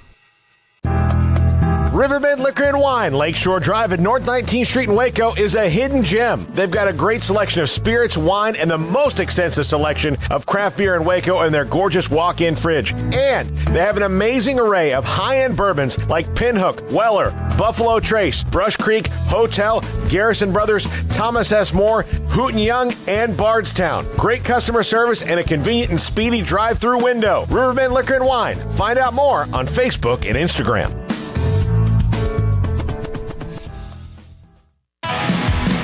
Welcome back to Sikkim 365 Radio. 2nd and 1. Keep it on the ground. Smith, touchdown. The Bears strike again. The 4 o'clock hour is sponsored by Boozer's Jewelers, the wedding ring store, specializing in custom jewelry and repair, all in-house. Now, here's David Smoak, Paul Catalina, and Craig Smoak. By the way, Greg Rubel, W-R-U-B-E-L-L, at Greg Rubel, Greg W. Rubel on Twitter, had a quote from Bob Bowlsby on Brigham Young, Houston, UCF, and Cincinnati when they joined the conference. I think we'll find ourselves having to play in divisions at that point. We're going to play with 14. See, he continues to say that's what they want, that's what we'll have, including Texas and Oklahoma for a while, and then we'll fall back to 12 and reassess at that point. I feel very good about the 4 we brought in. Now, if in fact they get to 12 that does not include Texas and Oklahoma, how would you think that the divisions with who they have, with Brigham Young, Cincinnati, Houston, also UCF, and then the others that are still around, the remaining 8, how would you ever split up the Texas schools? No, I don't think so. Okay, if you don't split up the Texas schools, then don't you have to then include Oklahoma State? Yeah. Or you would want to? I think you might have to end up split. I need like a map though to see these teams. Like in my head, I'm trying to like picture a map because I would just generally go straight down the middle and then just if you hope it's even on both sides. That seems pretty simple. But if they do want to keep the Texas schools together, well then that throws you for a different loop. At 12 or 14, you probably have to keep the Texas schools together. But at 16, then you remember they want to have the Texas schools have some sort of like annual who has the best record among the Texas schools and give some kind of trophy away, whatever it's called. I don't care. I don't want it to be called the Lone Star Cup or anything. They already use that. The UIL uses that. I don't want that. The Golden Oil Derrick. Whatever it is. So you have 4. What about this one? The 4 Texas schools, Oklahoma State, because Oklahoma's gone. You don't have to deal with them as far as I'm talking about in a conference setting, and Brigham Young. That's pretty salty right there. The 4 Texas schools, Brigham Young and Oklahoma State. And then you have Iowa State, Kansas State, Cincinnati, and UCF in West Virginia, and whatever you call it. I don't care. Call it the Mount Vernon's division. I don't care. But those are that kind of seems to make a little bit of sense if you go like this. Craig, you're looking at the map. We got a call. Let's go to the call. Then, Craig, you kind of study that map. Let's go to the BetUS caller line and Chris in Missouri before we get Coach Traylor on. Hey, guys. How you doing today? Great. Great. Hey, just wanted to say, I didn't understand earlier when you were talking about maybe just letting Oklahoma and Texas walk away. When the news broke that they were going to go to the SEC, you had that emergency meeting with the Big 12 where they wanted to talk to Texas and OU, and they snubbed them. OU and Texas couldn't give them the time of the day, knowing how bad the conference was hurting. I just don't understand why we would ever let them just walk away without paying when they made their bed. Let's make them lay in it, you know? I don't think that's what he was saying, Chris. He was saying that no matter what, they're paying money, or they walk away now. But they're trying to figure out a way where it's amicable for everyone. Everyone's comfortable with the money that they have to pay and the time they have to leave, and the water doesn't get muddy. Here's the deal. I think the Big 12, if everything would start to speed up a little bit, I think the Big 12 would say, okay, you're going to pay the $80 million exit fees each. I don't think that Bowlsby's ever going to budge on that. People can say it's going to be negotiated. I think that now where he is, read the quote again, and Brian Davis in the Austin American-Statesman are the one that we quoted from the Big 12 media days. $80 million each, and if this thing gets ugly, bloody, messy, whatever, then we're going to also add some more penalties to this. Because he can. It's part of the deal. And then the grant of rights, if you don't get out when you need to get out, where it's clean for you and it's clean for us. When I think it's kind of the deadline where everybody involved, Chapter 1 plus Texas and Oklahoma, would like to leave and have it kind of go in transition July 1st of 2023. Now, would Texas and Oklahoma like to leave next year? I don't know. Maybe they would like to leave after this season, but that's going to cost them even more. So I think that's when, so if it doesn't get to that point, if things get tied up and it also creates a little bit of a delay, then you also then have the grant of rights mess when it comes to money that Texas and Oklahoma also will sacrifice if this doesn't get done smoothly. Well, we're joined by Jeff Traylor, great friend of the show, UT San Antonio football coach, unbeaten, top 25 for the first time, and about to be down the road, a part of the American Athletic Conference. Coach, Jeff, how you been? Thanks, David. I'm doing great. Thanks for having me on. What does it mean so early in your tenure there that what you've done, the recruiting you've been able to do in the 2-1-0, but also now the word you can say, hey, we're ranked in the top 25? Just what you said, recruiting, national exposure, boosters, administrators, fans, just belief. It takes funding to get these things done, and there's no secret to that. And people want to give the things they believe in, and when you have success, you do things right, you take care of kids, people want to believe in that. They want to help. What does it mean to the kids already on your roster that they've done this and that they have done something that no UTSA team before has done? We don't talk about it a lot, honestly. We just don't. We discuss how to handle it with the media. We've got a lot left to do. We're just 7-0. We've only played 3 conference games. We haven't done squat. We could lose the next 5, and we have the same record we had as last year. So we don't talk about it. We got to have great practices. We've had 2 of those. We're playing a great team, Louisiana Tech, Saturday night, that we know there's a reason they picked us for homecoming on a Saturday night in Ruston. We got to be ready for that one. Don't eat the cheese, right, Coach? No doubt. No doubt. 100% right. Yeah, I can see, though, where that would be problematic because, you guys are getting all this attention now, and for a lot of the players and whatnot, it's probably new. Being in the top 25 and all that, so I can see that where there's a lot of not eating the cheese right now. Coach, I asked you about Sincere McCormick the last time that you were on the show, and you talked a lot about just what a great young man Sincere is, but Frank Harris, your quarterback, I feel like in just watching the box scores and watching the games that I have over the last few years, there's been great development with him as well. Just talking about Frank and the leader that he is, the important piece that he is for your machine, what's your experience been like with that young man? I literally just went in there and told him this morning at quarterback meeting, I'm like, the grad transfer quarterback I took that's leading my team this year versus the one that I had last year, which they're the same kid. It's Frank both times. I'm being a smart aleck here, right? I said, that kid I got this year is so much better than the one I had last year. He's just so improved. All of us are more confident. I'm more confident as a head coach. My coordinators are more confident as coordinators. My players are more confident. We didn't have any summer last year. We had no spring. We were all new together. And I just think he's developed, like all of our players have, just confidence in the system. And he's as much the reason we are where we are as anybody on the team. Isn't that what coaching is about, Jeff? About watching some young man grow up right in front of your eyes and get better? It's all it is. And, they're a reflection of me. When they do good, I'm just thrilled. And when they do bad, it's all on me. I mean, it's my job to get them ready, and I mean that with all sincerity. That's what coaching is. We'll find out what kids do well, and make sure you stay in their lane, magnify that, and whatever they don't do well, try to hide that, try to minimize that. Don't ask them to do something they can't do.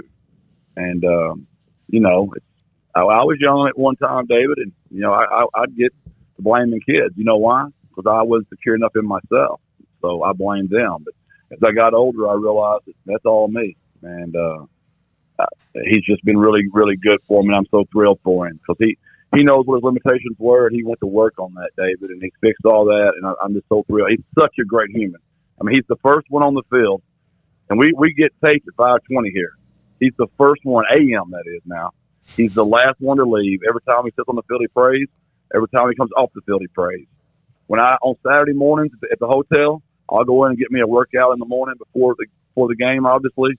Frank's already in there in the workout room at the hotel doing his yoga and stretching and getting ready for the game. He's just an unbelievable human. Well, I was going to ask you a different question to follow up, but have you done yoga before? Can you do that stretching? Is that capable in your body? Not a chance. I still do my Jane Fonda. Just make me feel like I'm doing something, and I'm not really doing anything. My kids laugh at me. I don't think I get anything heavier than the 30s and 35s ever. Oh, my God. Coach, you mentioned veteran leadership like you have with Frank. Is that the reason or part of it that you've been able to win games a bunch of different ways, whether it's your defense pitching a shutout or getting into kind of, a shootout with games, with other teams? You can win either way the game goes. Is that because of the veterans on your team? No, it's just the players. I mean, it's just them. They find a way, man. We won't go away now. But you might beat us, but we won't go away. We're going to play all the way to the end. I wish I had some kind of great quote for you, like some kind of coach talk. But, man, I didn't put that air in that ball. That's those kids now. They freaking believe in us, and we believe in them, and they just find a way to get it done.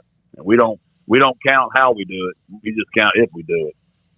Coach, I know that you guys can't, throw a parade and celebrate right now. As you said, there's a long way to go. I mean, you could, God forbid, lose the next 5 games or whatever. So you've got to stay focused on one at a time. But for your fan base there in San Antonio and beyond, I mean, it's a relatively young fan base still in some ways. But I see them on Twitter. They're excited. They're loving all of the wins and the way in which you guys are doing it. What's been the response from your standpoint, just being around San Antonio, coming across UTSA fans and the success y'all are having? It really changed. It's been building up. Mm-hmm. It's been a slow build. But when we got back from Memphis, being on national TV, being down 21 the first quarter, they hadn't lost a home game in 3 years. They hadn't lost to a non-conference team in 4 years. Pulling that upset and that comeback, when we got back to the airport, we had fans waiting on us. We had fans back at the facility. We had fans on the side of the road. We were driving home. That's when it flipped. Of course, in the Western Kentucky game, it was just so crazy. It was more like a Gilmer Buckeye game. It was 50-something to 50-something. We couldn't stop them. They couldn't stop us. It was a wild one. I went for it on 4th down 5 times. My fans thought I'd lost my mind. Anybody that's seen us back in the day would just know that's just normal. Yeah. And it's just building up, and it's just got crazy Saturday. It really did. The crowd was phenomenal. The walk was phenomenal. The tailgating was phenomenal. It's been a slow build, but it's kind of erupted right now. You brought up Gilmer. You can't talk so much about Gilmer, but you can, but not players. But you brought up Gilmer. They're playing Liberty Ilo this week. Is that one of the most difficult losses you ever suffered in high school? Was it LaMichael James there? It was the worst one. 39-36. Probably one of the best teams I ever had. And he went for 265, 270 that night. That crushes me. It's one of the worst jobs of coaching I've ever done, and learned a lot from it. One of those painful losses. Sometimes we learn by touching the oven when we know we shouldn't, and I got burned by the oven that night. Now, I will say this. He came back his senior year, and we ended his career the next year. So let's make sure we get that. Let's make sure we put that out there too, David. I was going to bring that up. I was going to bring that up. When did you stop worrying about your win-loss record as a coach, that it's on your name, or did you? No, I've never worried about it. I never have. No, let's back up. I wanted to keep a job. I had 3 children. But I wasn't like counting them. I know how many losses I've had exactly, but I don't know about the wins because it's really not about that. It really isn't. It's how many men I have, how many boys. And I know I've said it a million times. I've been a head coach for 17 years now. That's about 30 kids every class now. That means I've had 500 opportunities, David, to affect a young man. And if they're out there right now taking care of their families, taking care of their communities, their church, their state, their country, they're men. If they're taken from people, they're taken from their families, they're taken from their university, they're boys. And if I ever die and when I die and they decide to come to my funeral, I hope I got a whole lot of men and not many boys there. Well, look, just to balance this. That's a pretty powerful, deep thing to say. Thank you. That's good. But just to balance the scales, Coach, not to bring up one of your worst losses, the first time I saw Gilmer, I was doing Mejia, and you guys. You just scored like 90? Well, here's the thing. The first quarter and a half was one of the best football games I'd ever done in my career. The part after that was just the Gilmer Buckeyes going into the end zone. So I don't know if that was, I want to say the second or third round of the playoffs in 08 or 09? Yeah, but then again, I played Lee again at Lee Wigington. I played Lee again at Mejia, and it was like 49-7 at halftime. And I put my JV out there in the second half, and you can't make this up now. It was 49-42 in the fourth quarter.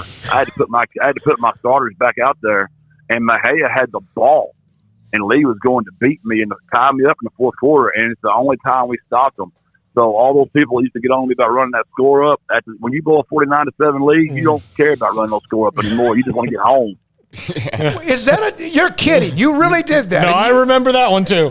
49 it was either 42-7 or 49-7. I put my JV in the third quarter, and they had a tailback. We ain't tackled it yet, and I'll never forget it. It was third down, and I ran quarterback power to my right and sunk with the wrong way. We've only ran quarterback power a million times in Gilmer, so I was so angry. I was on the minus side of the field. I said he won't mess it up 2 times in a row. So it's fourth down. I ran quarterback power again and sunk with the wrong way again.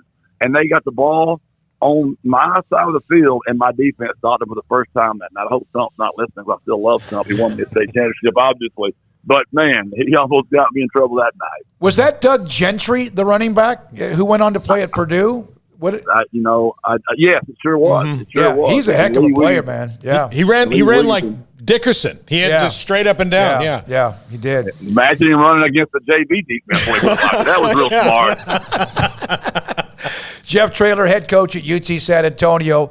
So the news came out earlier this week about the American Athletic Conference. I know you have to worry about right now your own conference in the future as well, but right now, your thoughts about that? Because we asked you about the changing landscape in college football. At the time, that didn't really include, or UT San Antonio wasn't in that discussion, and now you are. What about that? Dr. Compost has put out a statement, and I'm supposed to refer to that statement. So I apologize, David. I can't go there with you right now. There will be a time we'll be able to comment. It's just not right now. Okay. It's a compliment. Sorry. Yeah, that's fine. There's a lot of schools that can't say things, and they got to be careful because they don't want to eventually bust what they're doing in their own conference. I'll ask you this, Coach. I mean, it just seems like there's always something swirling in college football, right? Like, do you just constantly have to have kind of your head on a swivel in regards to not only taking care of your own team on a daily basis, but just keeping up with the ever-changing environment, whether it be name, image, likeness, or realignment, or whatever may come with that? That's why you have to have an agent. You've got to have good administration, because I'm not getting in that world. Every second I choose to not be doing football, like this 25 minutes I put on my board up here for David Smoak and Craig Smoak, I knew that was 25 minutes I was taking away from football, right? So you just got to prioritize what really matters the most for you. And I know it sounds like coach talk, but we got to win today. We got to be the very best we can be today. We were fantastic on Wednesday.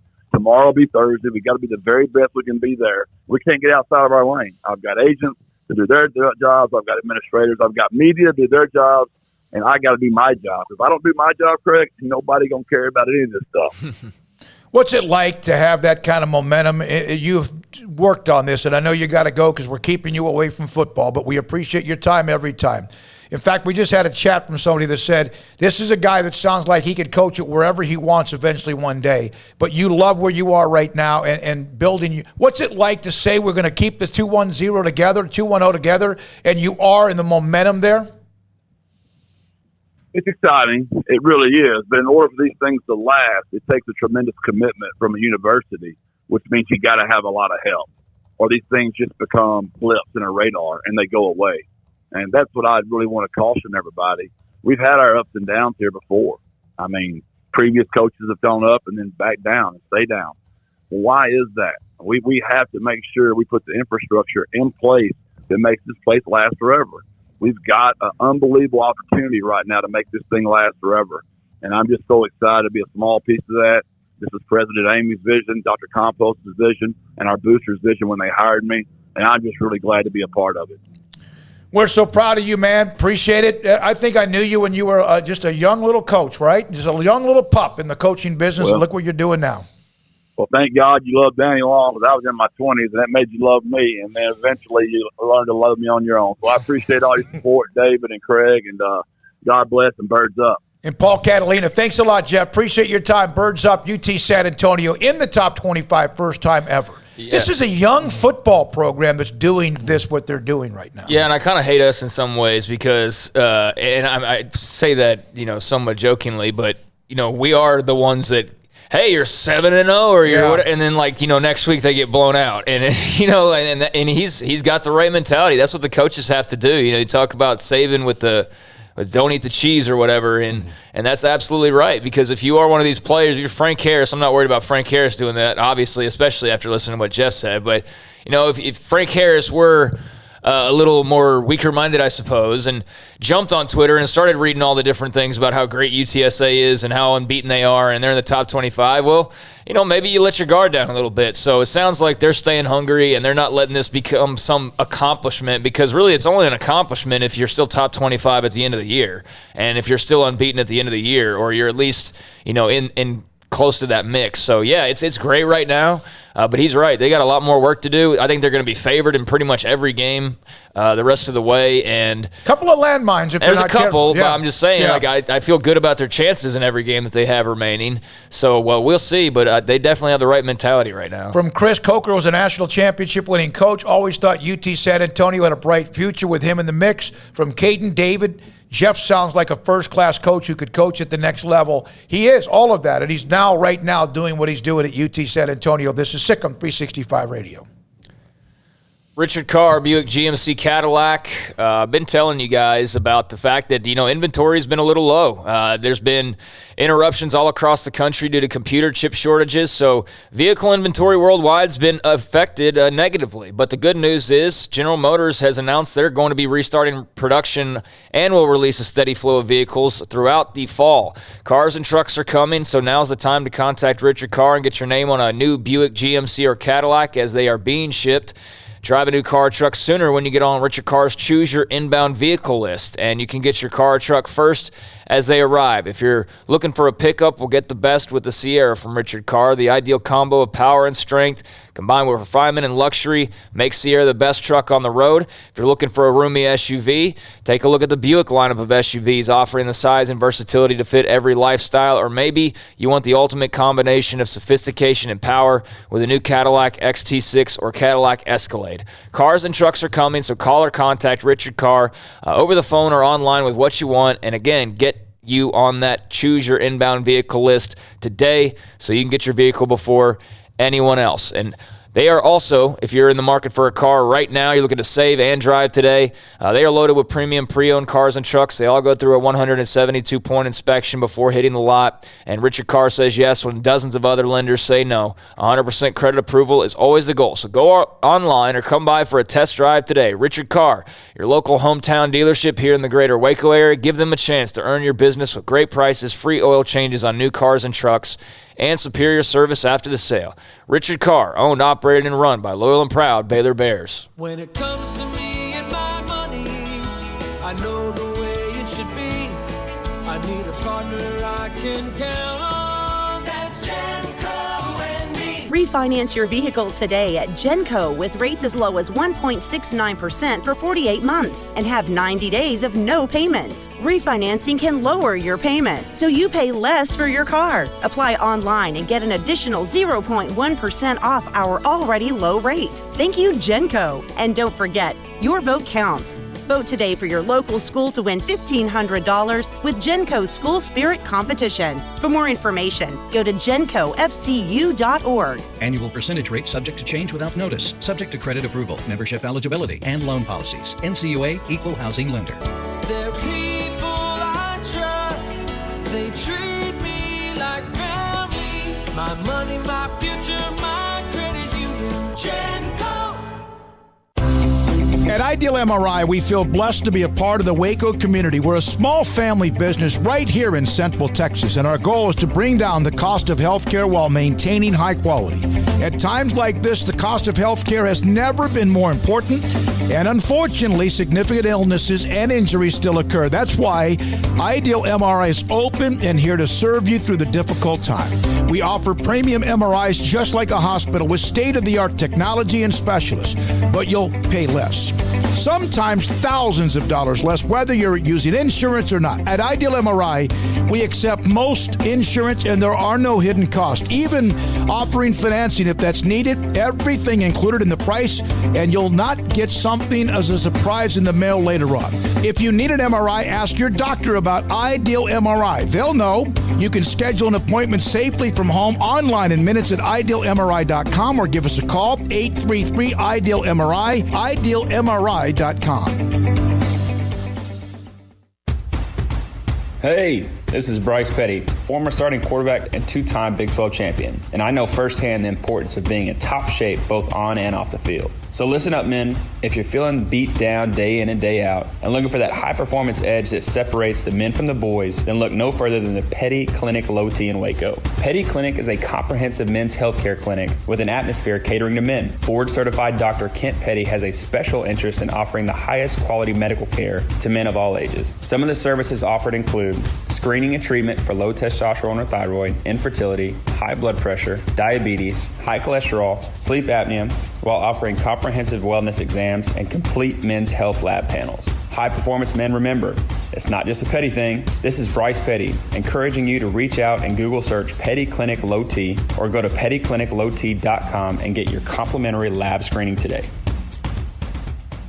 Brad Boozer, Boozer's Jeweler, joins us on Sikkim 365 Radio. Boozer's Jewelers on the corner of Valley Mills and Lake Air Drive. It's a staple of the Waco economy. And you're about to approach this time of the year where you have the holidays, special gifts. It's not that you don't have that every single day. What are some of the things you have coming up? Christmas is the biggest time of year for engagements. You know, we kind of call ourselves the wedding ring store. We do all of our own custom work in-house. I've got 2 expert jewelers on staff every day. We can make anything from scratch. We kind of pride ourselves, probably 9 out of 10, every engagement ring we do is actually made custom to what the customer wants. People look at that, oh my God, I can't afford it. I can't afford something like that. You've shown me examples that you could fit pretty much any budget. It doesn't cost any more to custom make something. You still have gold, you still have diamonds, and you still have labor. Best thing about a custom piece is if you have any old jewelry or heirloom jewelry or something passed down from a grandma or somebody, we can take that jewelry and use it towards your wedding ring for the sentimental value, and then you've got the product, and then it's just a little bit of labor and a little bit of design on your part of what you actually want. You want to know why they're successful? Brad Boozer, the owner of Boozer's Jewelers on the corner of Valley Mills and Lake Air in Waco.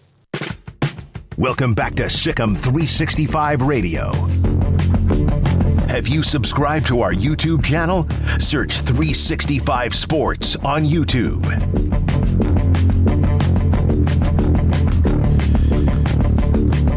Hey, we're going to hear from Abram Smith's former high school coach at Abilene High tomorrow. Just to kind of look back at where he was when he ran for over 4,000 yards, came to Baylor as a running back, became a linebacker, and then, of course, during the spring, Dave Aranda and staff moved him over. The rest is history. As the running game has been like night and day, and what the offensive line has done is just sometimes hard to imagine. Yeah, he's 215 yards away from a 1,000-yard season. He's already got 10 touchdowns, and I think the most impressive stat for Abram Smith is the fact that he's averaging 7.5 yards per carry. I mean, that's ridiculous. That's give him the ball twice on every series. It's just picking up first down. So he's been phenomenal. He's been the exact type of runner that they needed in this offense to make it work, because I think we can all see if it was just Treston back there, this thing wouldn't be operating. And that's not a knock on Treston. It's just different style. Different style. Abrams built different. Abrams built more for this kind of a grind in this offense. So, yeah, they complement each other really well, but he's been fantastic. Yeah, Abram goes that way. He goes that way. And you don't have to worry about, I the other day against BYU, he strung one out around the right tackle, and I thought, oh, look at him living dangerously. Yeah. Not running just straight ahead, yeah. I'm going to put this into perspective if you guys don't mind. Last year when Baylor, I'll try to get to that in just a second to put what he's done this year into perspective. One of the best offensive linemen ever, highest-ranked offensive lineman recruit in Baylor football history, is in our studio. Spencer Drango, played in the NFL as well, here with us on Sikkim 365 Radio. How about that introduction, huh? I mean, you can't get much better than that. I mean, we might as well just say, okay, we're done. How you've been able to watch them and what they're doing, and you knew how much of a struggle it was. How much of a night and day difference? What do you see as somebody who played that position on the offensive line? Yeah, you see guys becoming the identity they want to become. That the identity of that O-line is like, hey, we're going to run the ball and we're going to run it well. And so much of the offense is predicated on that, and it's a pride point for us. I know when I was playing, if we didn't run for 250, we were upset. And I think that's becoming what it is now with these guys out there is, hey, they want to run the ball and they want to run it well. What do you think is the bigger factor for them? Is it the new scheme that plays more into their skill set, or is it the fact that they're in a tremendously next level of shape than they were last year? I think it's a combo of both. That scheme is very good for opening up huge holes for backs to hit as long as the guys up front execute. But again, it is some of that. They're in a lot better shape. They know what they're doing. They're more competent in what they're doing, and they have more confidence in what they're doing. And you put all those together and you see what happens. Was the biggest mischaracterization of the old Baylor teams the fact that you guys were just pass happy? I used to hear that in the media, and it's like, yeah, you guys could pass the ball at will whenever you wanted to, but it's like people didn't really realize how well y'all ran the football as well. Yeah, we ran it pretty well. I mean, to run for 650 yards in a single game, not in a season, in a game, let alone a bowl game, kind of speaks to what we could do up front. That was a little bit of a special circumstance, but I'm not knocking it. It's still a cool stat. Yeah. But even still, you guys were running 85 to 90 plays in certain games. You weren't throwing 70 passes. No, and actually it was closer to probably about 100 games, or 100 plays a game average. And we were honestly pretty split. It's just those large chunk plays that everyone remembers. Well, we broke off a couple long runs too. I think we'd throw a pass and then run for 75 yards, right? We've done that too. But this team is starting to do that too. You see a lot of long runs from both Ebner and Smith back there. And back to your points a little earlier, yeah, they're slightly different backs, but you need that in an offense. You need that, hey, one cut go guy, and you need that guy who's going to be a little bit more patient back there trying to make something happen and then can stick his foot in the ground and get upfield. Spencer, what do you see, I guess, with the confidence, kind of the nasty side? You guys used to maul people. I mean, everyone used to think of the Art Briles offenses as almost finesse, throwing the ball deep all the time. You guys would lean on people 300 pounds and heavier. The biggest example to me is the 61-58 game. You guys, that was Shocklin Wood just shoving it down TCU's throat and then popping a pass to Corey or to Jay Lee or whatever. I mean, but yeah, you guys just grinded on people. Absolutely, yeah. Yeah. So and what's it like to know that you can start to have the will of a player that's across from you? Oh, it does nothing but energize you. Like if you look across and they're like, this is just a long game for me, and you can just see it in their face and in their eyes. They're like, all right, it's going to be a fun game for me, long game for them. And it's just, it gives you a lot of energy, gives the team energy, and it builds, again, that helps that confidence and that cohesion with the group. Have you been almost like, who are these guys? What have they done? I mean, who they are now compared to what you saw a year ago? Like where'd they come from type guys? Yeah. Because they've added, obviously, transfers, and some guys are a year older. Some didn't play at all last year, but this is legitimate here. Yeah, this is exciting. I think everybody's got the potential to be it, and you just see guys who want it, right? Who want to go out and work, and it just speaks to what Coach Aranda's been able to do and his staff and the players that he has. You can have the best scheme in the world, but until the players buy in and the players say, all right, this is who we are and this is what we're going to do, nothing really matters, right? So the players buying in, and I think is the biggest thing for that. How much confidence do you get from knowing, because Gary Bohannon doesn't turn the ball over. He did the first time the other day in the end zone, and that was in the end zone, which I guess is probably the best and worst part. Best and worst place to throw one, I guess, is trying to score. But knowing that the worst that's going to happen is a punt. Does that make them more confident than knowing, like, most of the time they're not going to turn the ball over? It does. Yeah, it definitely. And obviously, as an offensive lineman, we don't want to punt. Mm-hmm. Like, we love the punters, but the guy, he's awesome. They're fantastic. But if they don't see the field, that means we're doing a fantastic job. Mm-hmm. And that's what we want. We don't want them to play, even though they're great. Yeah. But no, it does. Yeah. You don't want the punters to play very much. What's the biggest difference for those of us who haven't been, in the X's and O's like you have been as a former player? The biggest difference in this is scheme's mattering, obviously, in a big way. So what's different versus what maybe somebody would normally see, or what you guys did, for example? Yeah, no, this one is a traditional wide zone. Basically, you want to just get everybody moving in one direction, and somewhere a hole is going to open up. So if you get, some guy pushes some guy farther along, a defensive lineman farther along, and then somebody can able to hook somebody, well, that hole just opens up. The scheme up front for them, or, my interpretation of it is push them past farther, like the spot, right? Push them past farther than they want to go. So if they're trying to get the edge or trying to contain that gap, well, shoot, let them have the gap. Just keep widening that gap out farther. But as, a traditional, I say traditional, our offense really wasn't back when I played, but, as opposed to a power scheme where you see a lot of guys pulling, a lot of just double teams action going forward, trying to get vertical with the double teams. This is more of a horizontal thing. We'll push you guys past. So almost let them open the hole for you. Pretty much, yeah. Kind of like when you allow a team, if they're coming at the quarterback on a screenplay. Now, you guys didn't run that a lot, but you let them get close to the core. You want them. Okay, go ahead and go. Exactly, yeah, and that's exactly right. You're using their momentum against them. Right. And that can be in a lot of different aspects of football in general, but especially in this offense, if they're, objects are hard to stop once they're in motion, especially 300-pound people who are very strong. So if you can just keep them moving, well, great. Keep them moving towards the sideline. The back will make you right. Spencer Drango, again, former All-American offensive lineman with us. Baylor gets a chance to watch them up close and personal a lot more than before. Has been on with you, right? We got to do that again. By the way, JT and Pikes Peak text in, are Spencer Drango and Paul Catalina twins separated at birth? Now I'll say this. JT1, thank you, because that means that I look like I'm 29 years old. Can we do a split screen? Can we figure out this? It's the beard. Yeah. It's the beard. No, I mean, bigger, and a lot of that is, great looking. Yeah, I know. It's what it is, right? Here's the deal. This section of the show has attracted a very specific kind of girl who likes this. Like, there are people going, this has got to be a thing. I can't grow that because it looked like I'd be Santa Claus with my white beard. That's not a bad thing. Yeah, I know, but I can't know. It is almost Christmas. It is almost Christmas, but it's spotty. I can't do it. I can't. You look great, though. I like the... Thank you. You got to look, and it's appreciate that. We're going to bring you back. We'll bring you back. So they're 6-1. They get a bye week. What was a bye week like in a violent sport to get that chance, especially coming off a win? Yeah, no, it's there's a couple different mentalities. You want to rest, right? But you don't want to take the week off. So you go into a bye week saying, all right, we get the time to rest, the time to recover, all those little nagging injuries that you have.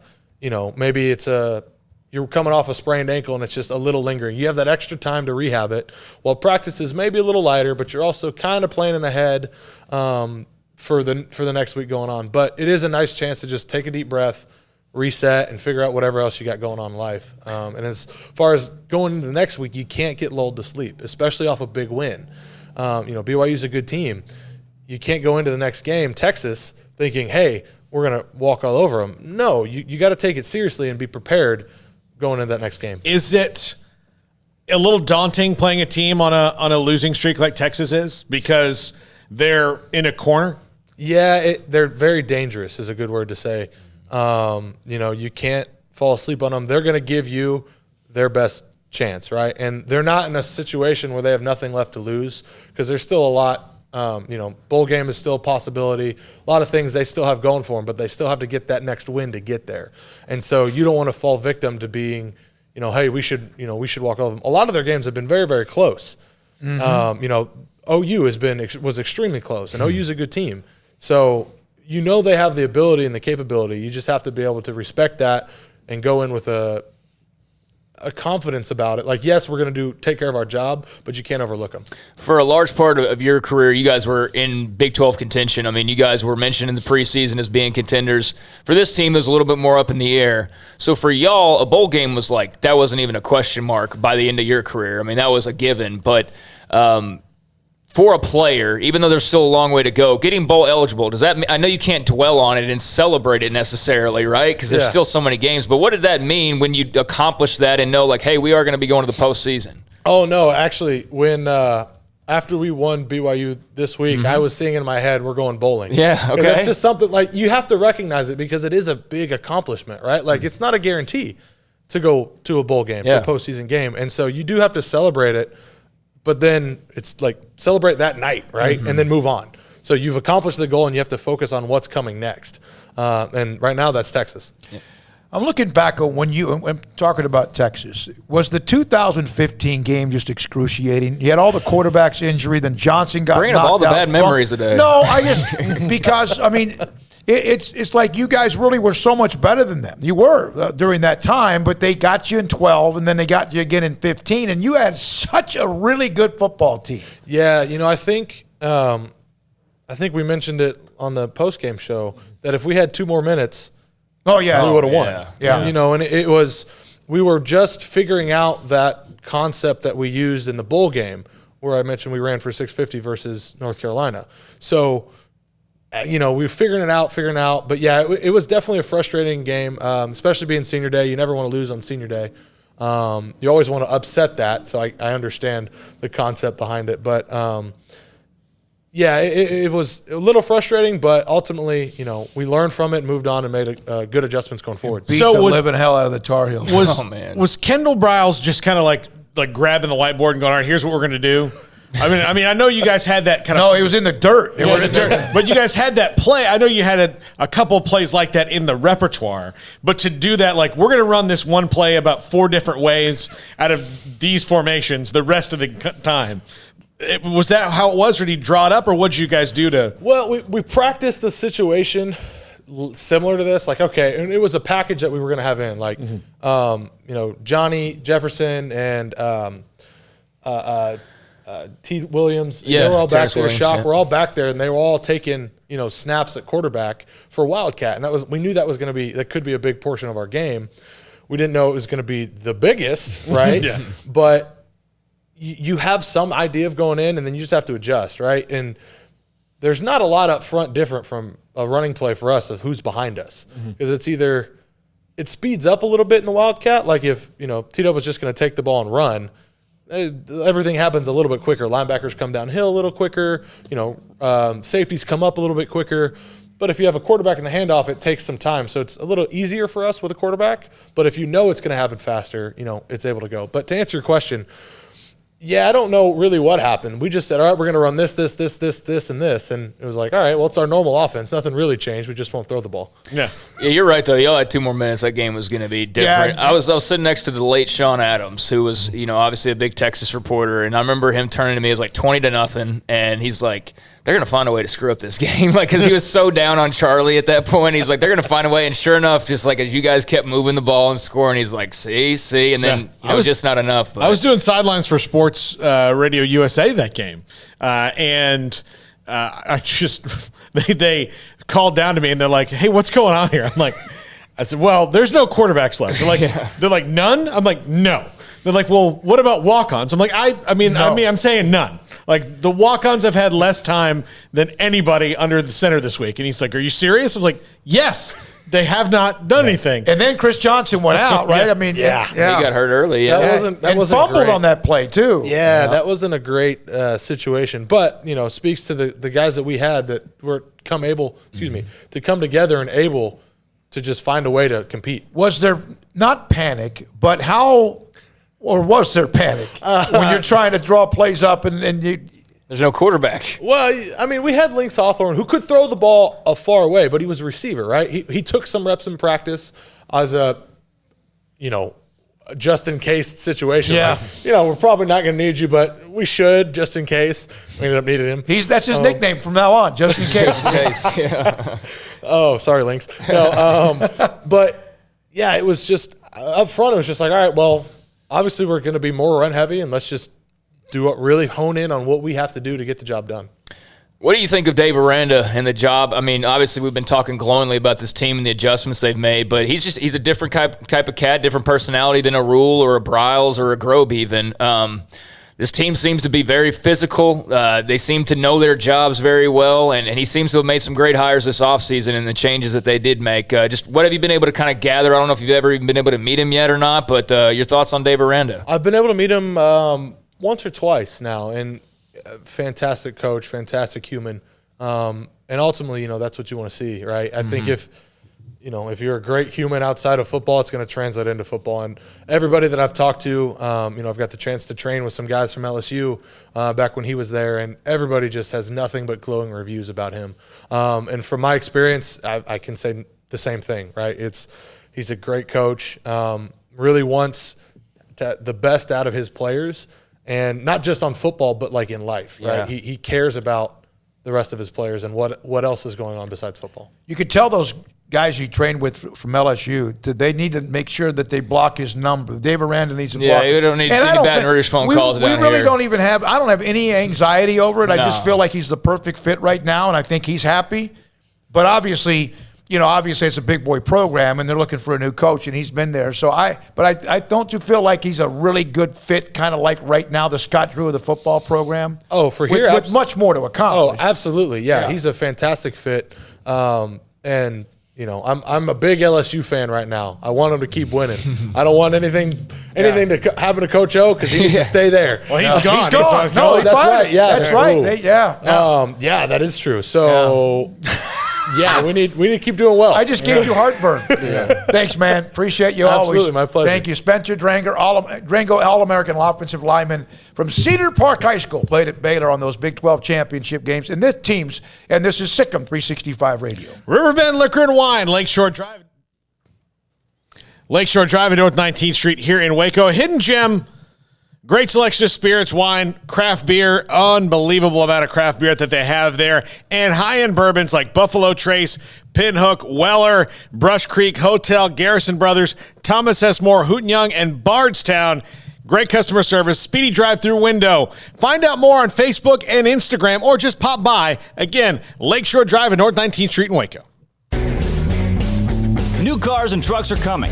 New car inventory is low, but GM just announced they will release a steady flow of vehicles through the fall. Now is the time to get your name on Richard Carr's first in-line priority list and get a car or truck first. Call Richard Carr Motors or go online to discuss cars and trucks in transit today. Go to richardcarr.com for more details.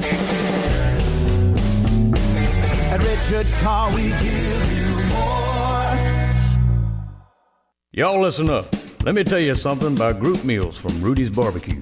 It's got all you need for all the folks you gotta feed, smoked meat, sides, and more. There's everything down to the tablecloth, just like the one that you see at the store. At a bridal shower, it's better than flowers. In a long business meeting, it'll pass the hours. It'll feed all the cousins at a family function. It's better than potluck at a church luncheon. Next time you need to feed 10 or more, call and order a Rudy's group meal. Next in line. Baylor Scott & White, Southwest Sports Medicine and Orthopedics, the team physicians for Baylor Athletics, diagnosing and treating all sports-related injuries, including concussions. These specialists also provide orthopedic services for athletes and non-athletes alike, whether it's knee or shoulder pain, hand or wrist injuries, orthopedic spine care, and even an arthritis and total joint clinic. Trust the doctors Baylor Athletics trusts. Baylor Scott & White, Southwest Sports Medicine and Orthopedics wants to get you back in the game. It's plain and simple. Waco Custom Marketplace is the one-stop shop for what you need for tailgating, from charcoal, cold beer, and wine. And, of course, customize your order with brisket, tri-tip, sausage, wings, smoked pork tenderloin, country-style or pork spare ribs, marinated beef and chicken fajita meat, ground beef and chili, meat, hot dogs, and burgers, buns, seasoning, sauces, chips. There's fresh baked bread and kolaches every day, breakfast sausage links, and you can also customize your favorite cut of steaks from Select, Choice, or Prime, bacon wrap fillets, ribeyes, New York strips, sirloin, T-bone, and porterhouse. Full service butcher shop includes pork, poultry, beef, chicken, and seafood, serving Waco restaurants and families since 1940. Your one-stop shop for beef, pork, poultry, and seafood needs. Waco Custom Marketplace, 425 Lake Air Drive, or WacoCustomMarketplace.com.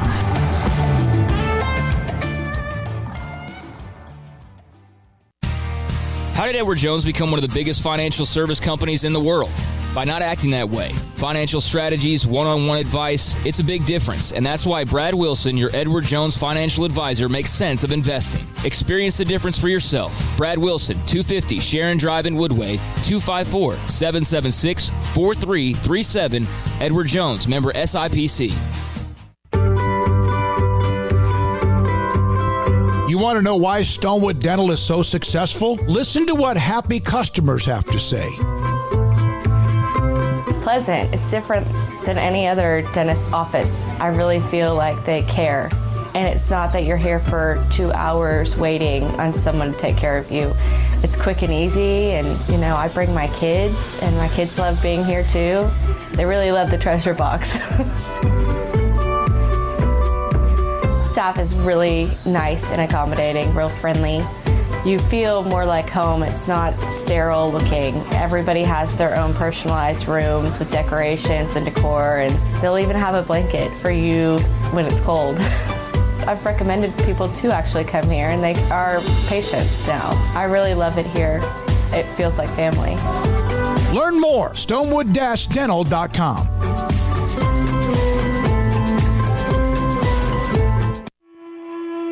Welcome back to Sikkim 365 Radio. 6 seconds to go. Mordecai going to step up. One last play. Throw to the end zone. Into the end zone. Knocked around and caught. It is caught. Reggie Robertson with the deflection and the touchdown. Are you kidding me? SMU on the final play of the game. 5th touchdown pass for Tanner Mordecai. Heavens. The 5 o'clock hour is sponsored by Edward Jones Investments with financial advisor Brad Wilson. Investing is time and experience back to you and your money during today's changing times. Edward Jones, making sense of investing. Now here's David Smoak, Paul Catalina, and Craig Smoak. Well, that's one of the highlights of what has been a magical year for SMU. And one of the names we covered when he was in high school at Midway, and Tanner Mordecai, joined by the Director of Athletics at SMU, Rick Hart, joins us, Sikkim 365 Radio and YouTube 365 Sports. What's it been like on campus, Rick, with the magic and what we've seen? And I know SMU's been good the last 2 or 3 years, but what's it been like this year? Yeah, well, I appreciate it. Yeah, it was great to hear. I hadn't heard that call yet, but that never gets old.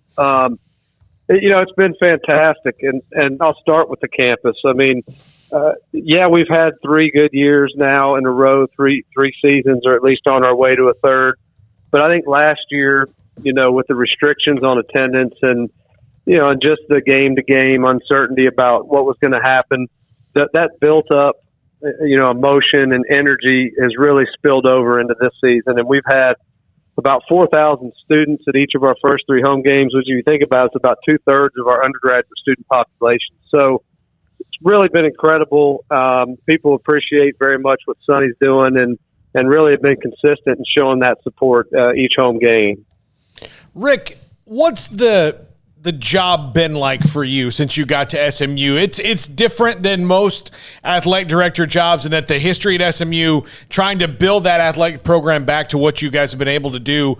There's very few programs that have had to do it, and only one anything similar. Only one that's had to do what you guys have done. What's that been like? Well, it's been unique, but it's been great. From day one when I interviewed for the job, Dr. Turner, our president, who at that time had been here 17 years and had really had a tremendous impact on the university, said to me, before I retire, I want to have a national ranked winning football and basketball program. And that was, and he supported that vision. Our alumni have supported that vision.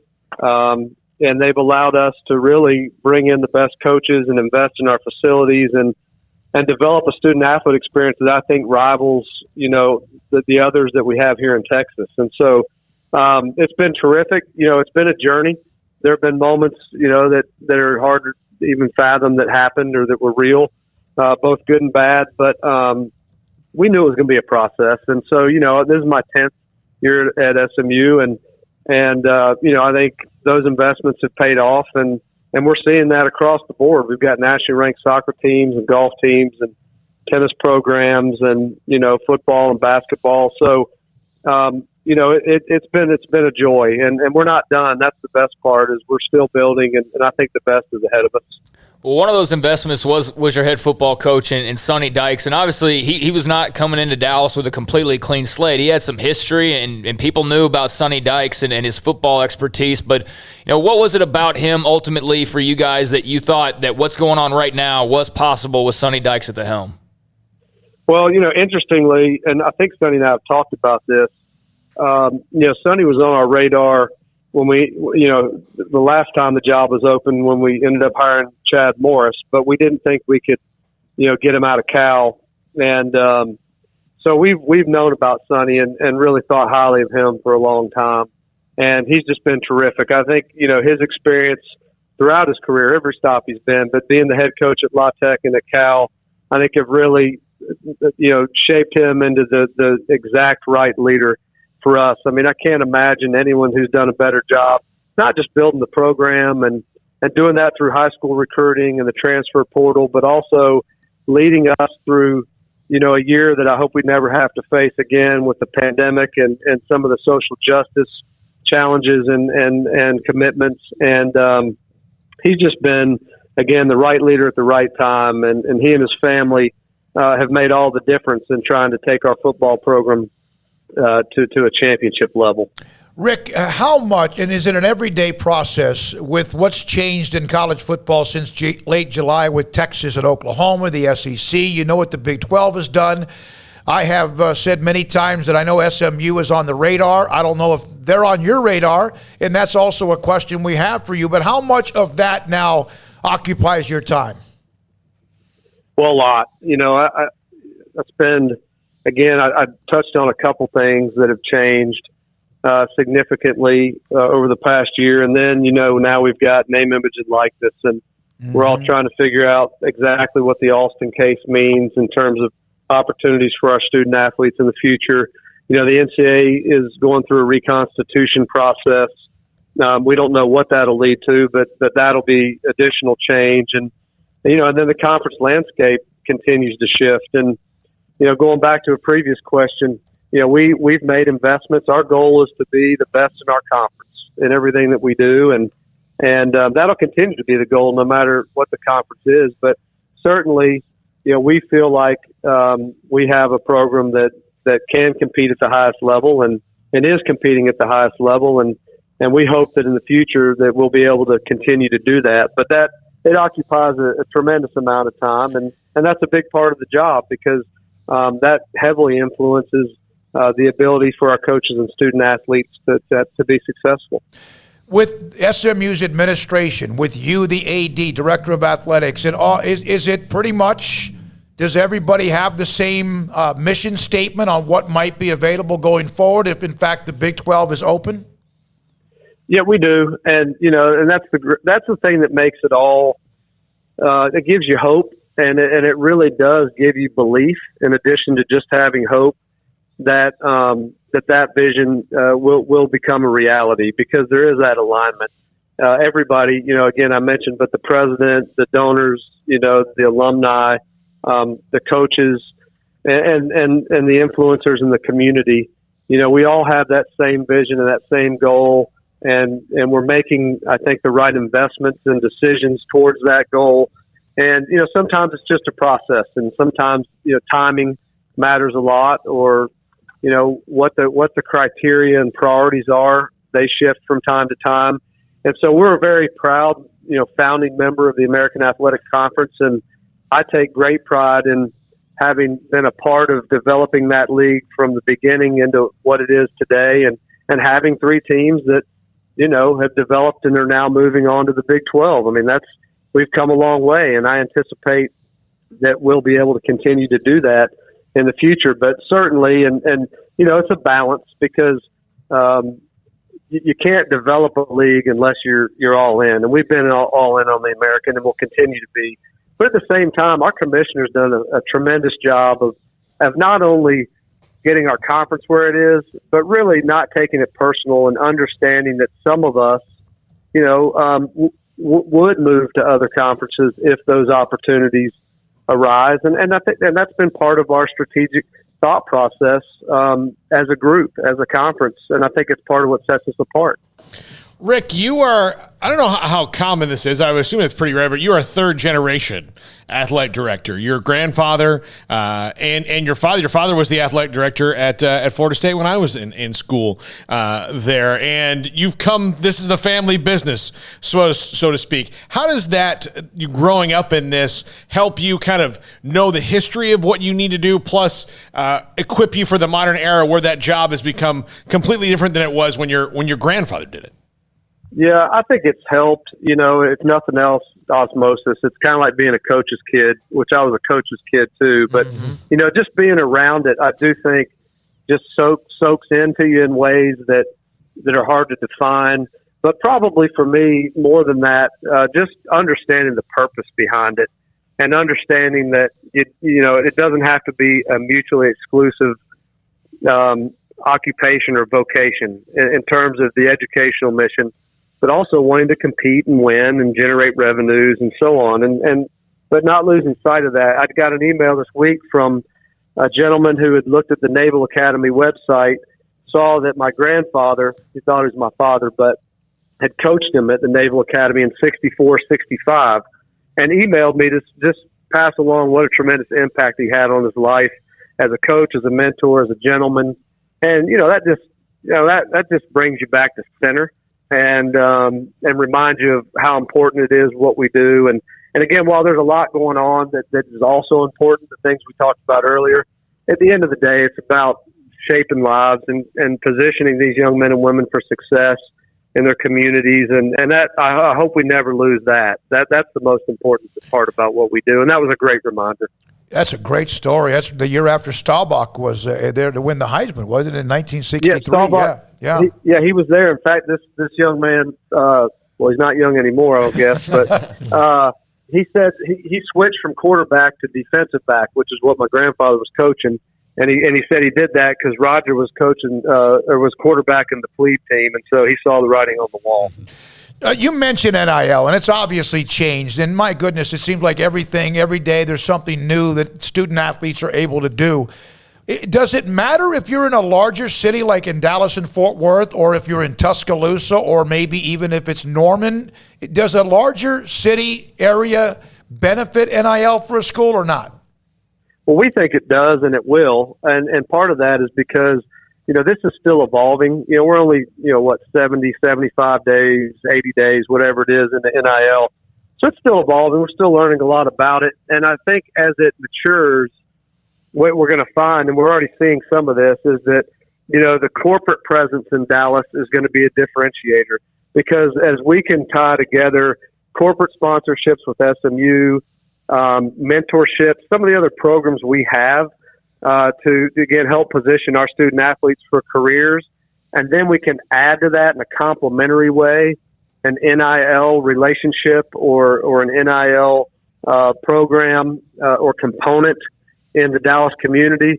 I think it's just tremendously powerful, because a lot of our student athletes will likely continue to reside in Dallas, and hopefully those relationships will either continue or morph into other types of opportunities for them as they begin their careers. So we think it's a tremendous differentiator, and that's why our program's called Bold.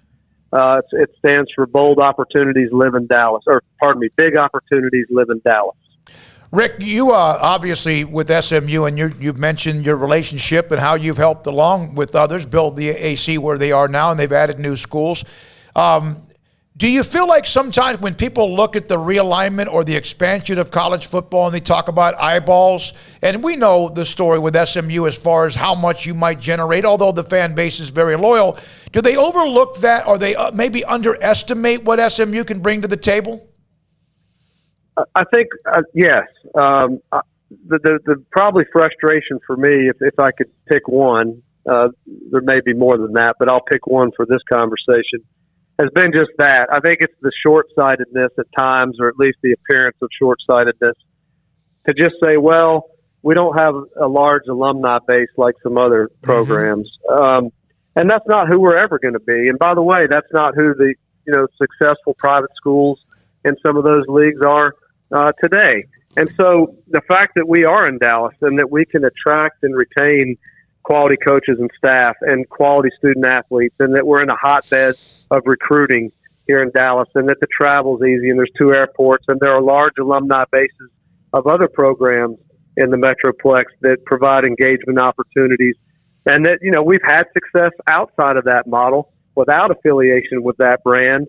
That brand would only catapult us, in my opinion, to be able to better leverage all the things that we currently have access to really add greater consistency to the level that we could compete at. And so, it is a frustration. And again, I'm hopeful and optimistic that as things go forward, perhaps, criteria beyond just how big your alumni base is will start to resonate.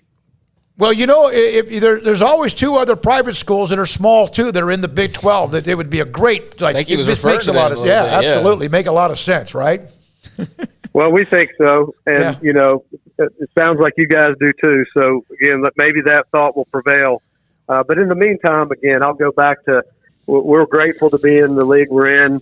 We're going to focus on competing for championships. We've checked a lot of boxes in all of our sports, including football, that we haven't checked in decades. And the one that's still out there that we're committed to and passionate about is winning a championship in football. And if we do that, and this is why we say be the best in our conference. If we can be the best in our conference, we're going to be nationally relevant, and we're going to be among the nation's best. And that we can control. And that's what our focus is right now. You know what, Rick, we appreciate your time. And what SMU has done is phenomenal. You've been a part of that. Obviously, Sonny Dykes. We're huge fans of not just Tanner Mordecai, but many others. Continued luck. Thank you very much for your time. And hopefully we'll have you on again sometime soon by the end of the year. I'd love to do it. I hope I did a better job than my friend Jeff Traylor. I didn't get to listen to him, but I think he's probably funnier than I am, though. He had 4 one-liners tonight. No, that's what coaches can do now. That's what coaches can do. We always get a nugget about him personally from his brother who's on the staff. One time he talked about the bird feeder his wife made him put up in the backyard. And Jeff didn't know we knew that. Then it was a white couch that nobody could sit on. And I got a nugget from his brother, Kurt, that I didn't get to share, but I will with you since you brought it up. Something about the swimming pool, that they need to finish it. His wife is on him, but it's football season. and she is she's trying to distract him a little bit from the X's and O's on this swimming pool. Well, now I gave away that secret as well, but I gave it to you. Rick, thank you very much for your time.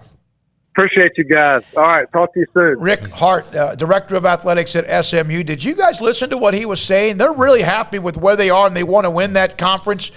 But it sounds like that Rick Hart and SMU, and you kind of hear different stories of the administration, the AD, the athletes, student athletes, the school, the campus, the board of regents, or whatever they're called, and others, and donors and boosters, and it sounds like they've aligned. Sounds like they're ready to go. And Memphis, where are you?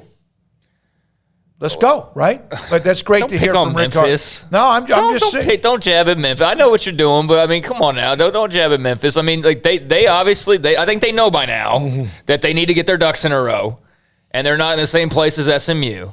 But kudos to SMU for being, as it appears, to be ready to do whatever they need to do, whatever that is. Absolutely. Whatever that phone call is from whatever area code that is that says, hey, how about this future opportunity? SMU sounds like they're ready to jump on it.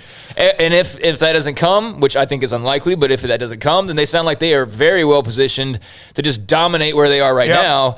And, if you're in another school. The conference is about to lose Cincinnati and Houston here pretty soon. Yeah, we haven't even talked about the way the conferences are falling apart all around the Power Fives right now. I mean, as far as like Conference USA and all of that stuff. But they sound like they're very well positioned to either stand pat and be great where they are or to, make a jump up. And if you're a school in similar footing as SMU, like a Memphis, for example, and this is something that, you want to be a part of and you don't want to miss out on because, look, there might be more realignment in the future. That wouldn't shock me, but there's only so much more that can change, quite frankly. Right. Like, once this ends, this wave, there's only so much more moving around that you can do for the foreseeable future. So, if you're not quite ready, then you better get ready because there's not an unlimited, indefinite timeline on this sort of thing. So, just to whom it may concern. Yeah, absolutely. All right, thanks to Rick Hart. Brad Sutton for setting that up for us to have great. Rick Hart on the show, the AD at SMU. It's 5:17. We still have more to come.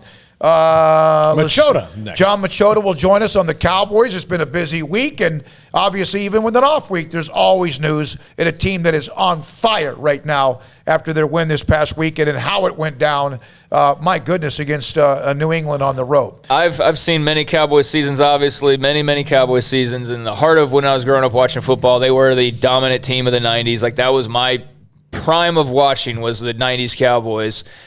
And there have been a few seasons over, the last 30 years or so where you're like, oh, man, what a great start. They're like, hey, and then it falls apart. It completely shatters by the end of the year. I think they're really stinking good, and I don't see it falling apart this year. No, I really don't. What I have nightmares about now is that they're on a collision course with either Matthew Stafford or the boogeyman, Aaron Rodgers. Eventually. Well, you don't want to say Kyler Murray?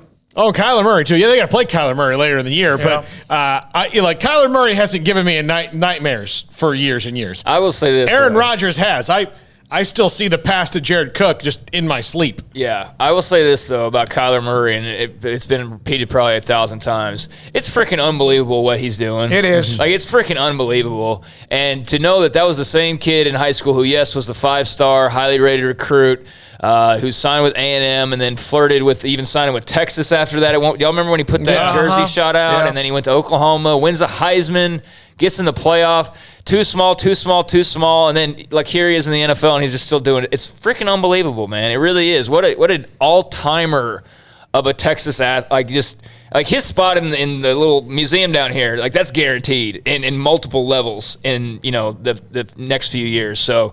Yeah, just unreal what Kyler Murray's legend has become and continues to be. It goes to show you that if you go by the measurables, and yes, there's the Peyton Manning measurables of the perfect quarterback, the robot.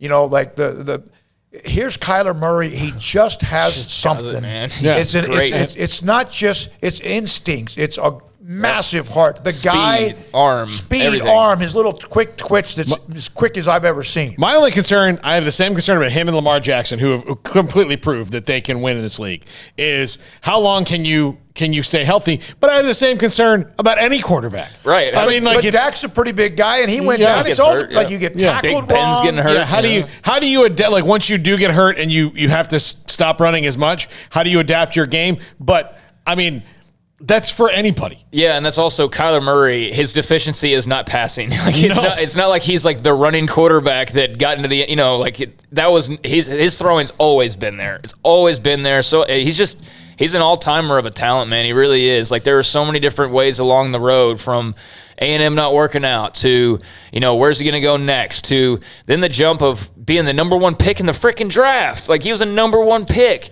And the sixth pick in the Major League Baseball draft. Picking the MLB, and he's living it up. He's like living up to it every single time. It's unreal. It really is. If you think about it, if he's too small, think about Jose Altuve as a baseball player. Although golfers and baseball players can have, it's different as far as the size. And the year before he was the first pick in the NFL draft, it was, he's going to play this out and go play baseball. Yeah. That's what he really wants to do. And that was probably at the time what he thought he was going to do. And then all of a sudden they're like, that you're pretty good at this other oblong ball thing, right? You're all right at it. Yeah, he's like Tim Tebow times 10 as far as the dual sport athlete. I remember when Kevin, his father, was working him out, and I had him on a show when I was in East Texas and talking about this young man, Kyler Murray. He was at A&M at the time and then, of course, moved to Oklahoma. It is insane what they've had as far as transfers at quarterback to Oklahoma, and now they found one that's a true freshman that's like Superman or whatever, but still remains to be seen. And their backup is balling out at SMU right now. Yeah, so. Our friends to the south, Texag, should do a documentary on how a coach loses 2 quarterbacks to the transfer portal within 3 days of each other. Yeah. Like, well, he's all right. It's your team now. Actually, coach, no, it's not. I'm leaving too. By the way, that did saw JD put out a tweet yesterday, and I've been giving a lot of thought to Spencer Rattler and where he's going. Like I'm just kind of watching along like everybody else. So I haven't really gone through the ringer. Like, I know we had some people call up, like, what about the Arizona schools, obviously, because he's from there? And it's like, yeah, sure. I mean, that makes sense, but, obviously Jed Fish and the Wildcats are struggling mightily now. They could definitely use him, I'm sure Herm Edwards would love Spencer Rattler. But then JD brought up A&M, and I was like, ooh, wait a second. Spencer Rattler at A&M with Jimbo Fisher as his quarterback's coach. They don't have a proven thing right now. I mean, although Calzada and obviously Haynes King will be healthy, but I hadn't considered that, and I was just like, that would be kind of interesting. So we'll see. Yeah, and I saw it randomly. I don't even know who it was, but said something about the University of Cincinnati. Is there a guy on there? He's gone, right? Yeah, I think so. I mean, Desmond Ritter. Yeah, well, I'm just good. saying, again, it's like the UT defensive coordinator. I'll get blasted for not knowing his name. No, but it's all good. But that's just one of I threw that. I don't know if that's it, but that was an interesting note. It's not one of the blue bloods, but Cincinnati, number 2 in the country. Who knows? And, man, it's a fun deal to see what they're doing. Coming up next, it will be John Machota on the Cowboys, and this is Sikkim 365 Radio. BetUS.com has NBA, NHL, college football. It had NBA on there twice. UFC, PGA, and, of course, NFL betting lines up for their 27th year. Live betting on all of it. So go to BetUS.com. Use promo code SICKM125 or SICKM200. 125% bonus if you use cash or 200% if you use crypto. So that's SICKM125 and SICKM200. Look, why BetUS? 25 plus years, you're going to be 27 years, and they pride themselves on being known as America's favorite sports book. And you heard all the action they have, pretty much every sport across the world, so we can pretty much guarantee that they've got your game. It's BetUS.com. Use promo code SICKM125 and SICKM200.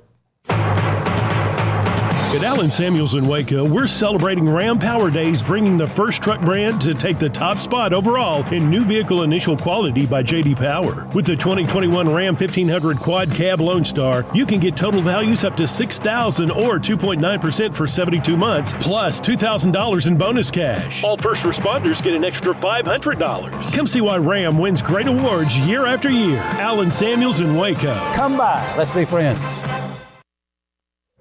Stepping into a new pair of boots is great, but stepping into the boots of a U.S. Army officer can also add confidence and leadership skills to your son or daughter's career path. There are more than 150 occupational specialties to help them find the best fit for their future. See all the things your son or daughter can achieve in our boots at GoArmy.com.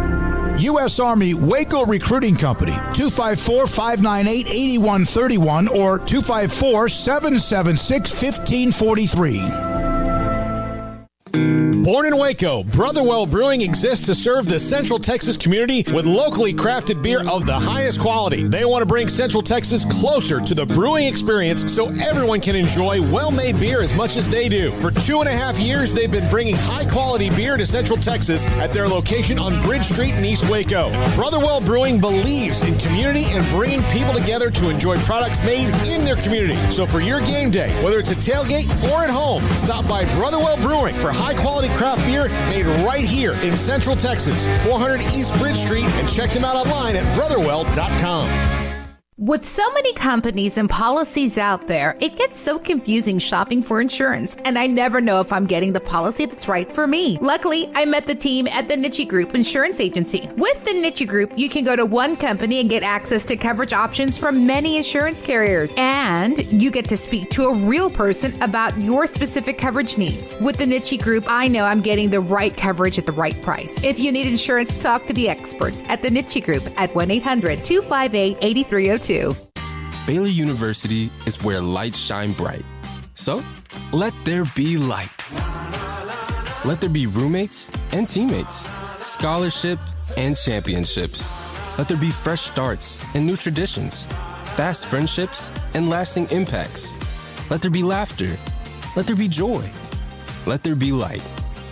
Baylor University, where lights shine bright.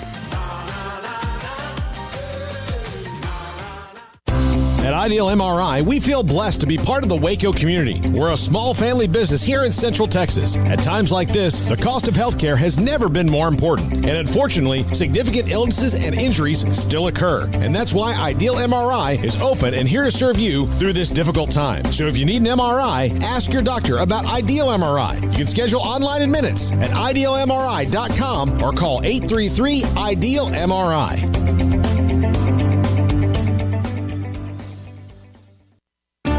There are 26 letters in the alphabet, over 600,000 words in the dictionary, and just 3 of them said together can change everything.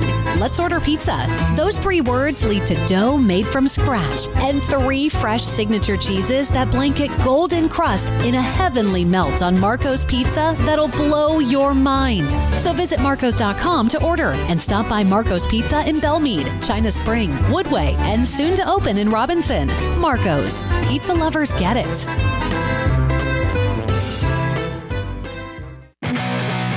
Welcome back to Sikkim 365 Radio. It's time for our weekly segment with John Machota of The Athletic. Just a sneak for Prescott, and he's in. Touchdown.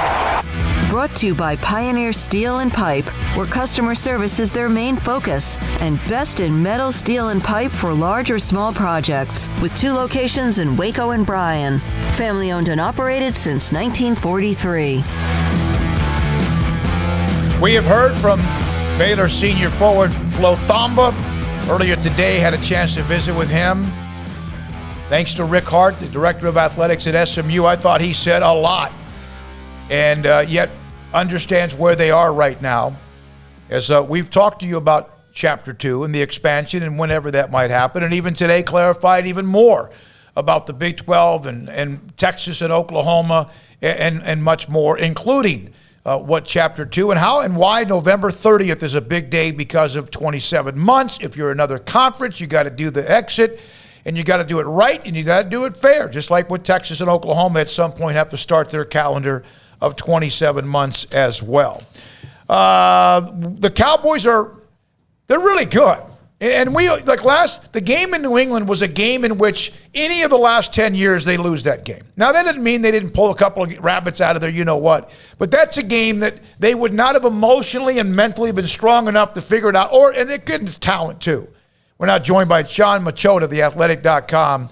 And am I right, John, that what they did on Sunday in New England was something the last 10 years or whenever you've covered them for as long as you have that just would have been an ugly loss? All right. So I don't totally agree. The game that reminded me of when we left the stadium is it made me think of 2016 when they won at Pittsburgh, only because Pittsburgh had come back in the last minute. Ben Roethlisberger faked the spike and threw to Antonio Brown, and you kind of were like, this game's over. And then they came back on that drive. It was less than a minute to go, and Zeke broke up that big run and ended up being the game-winning touchdown. And I just remember it was such a big win because of the fact of it was at Pittsburgh. Even though the Steelers weren't great that year, but it was at Pittsburgh, and you just kind of felt like, well, if they can win this game, well, here we go. This might be for real. And so that's the only game that I will compare it to. But it makes me feel the same exact way about that win in New England. That something's going on here. I mean, you look back at that 2016 game in Pittsburgh. That was like right in the middle of them going on an 11-game winning streak. And so they're on a 5-game winning streak right now. I don't know if they'll win 11 in a row, but it certainly looks like a team at the very least is going to the playoffs. Yeah, John, it kind of shows you that good teams can find ways, and when you turn the ball over twice in your own end zone, when you have 11 penalties, and one of those turnovers came after a really kind of mind-boggling non-review call that happened. Usually, bad teams, those things just crash them down, but this Cowboys team overcomes every little, bump in the road. Absolutely, and I thought it was pretty interesting that usually a day or so after the game, the team website puts out their kind of the edited, a little bit of an edited version of sounds from the sideline type thing, and you could tell, you could hear there were certain players. Anthony Brown talked about that on the bench. We come back from this one. This is going to be big because of the fact that just the resiliency it's showing us, and for him to think of that in the moment, I thought was pretty interesting. And so, no, I certainly feel like the players feel that way too, because for us that sit there and we critique these games and we look at them, if we just hold the two rosters next to each other in front of us, we would sit there and say, well, no question, this Cowboys team is a better roster in New England. But it's because of Bill Belichick. That's the way he's in the game plan. I mean, he gets more out of the team than probably anybody does. That team is it's not a typical New England team, to say the least. And the way he's coaching, I think it's very obvious that he's being careful with a young quarterback, not to put him in a position to where he could maybe ruin him before his career gets going.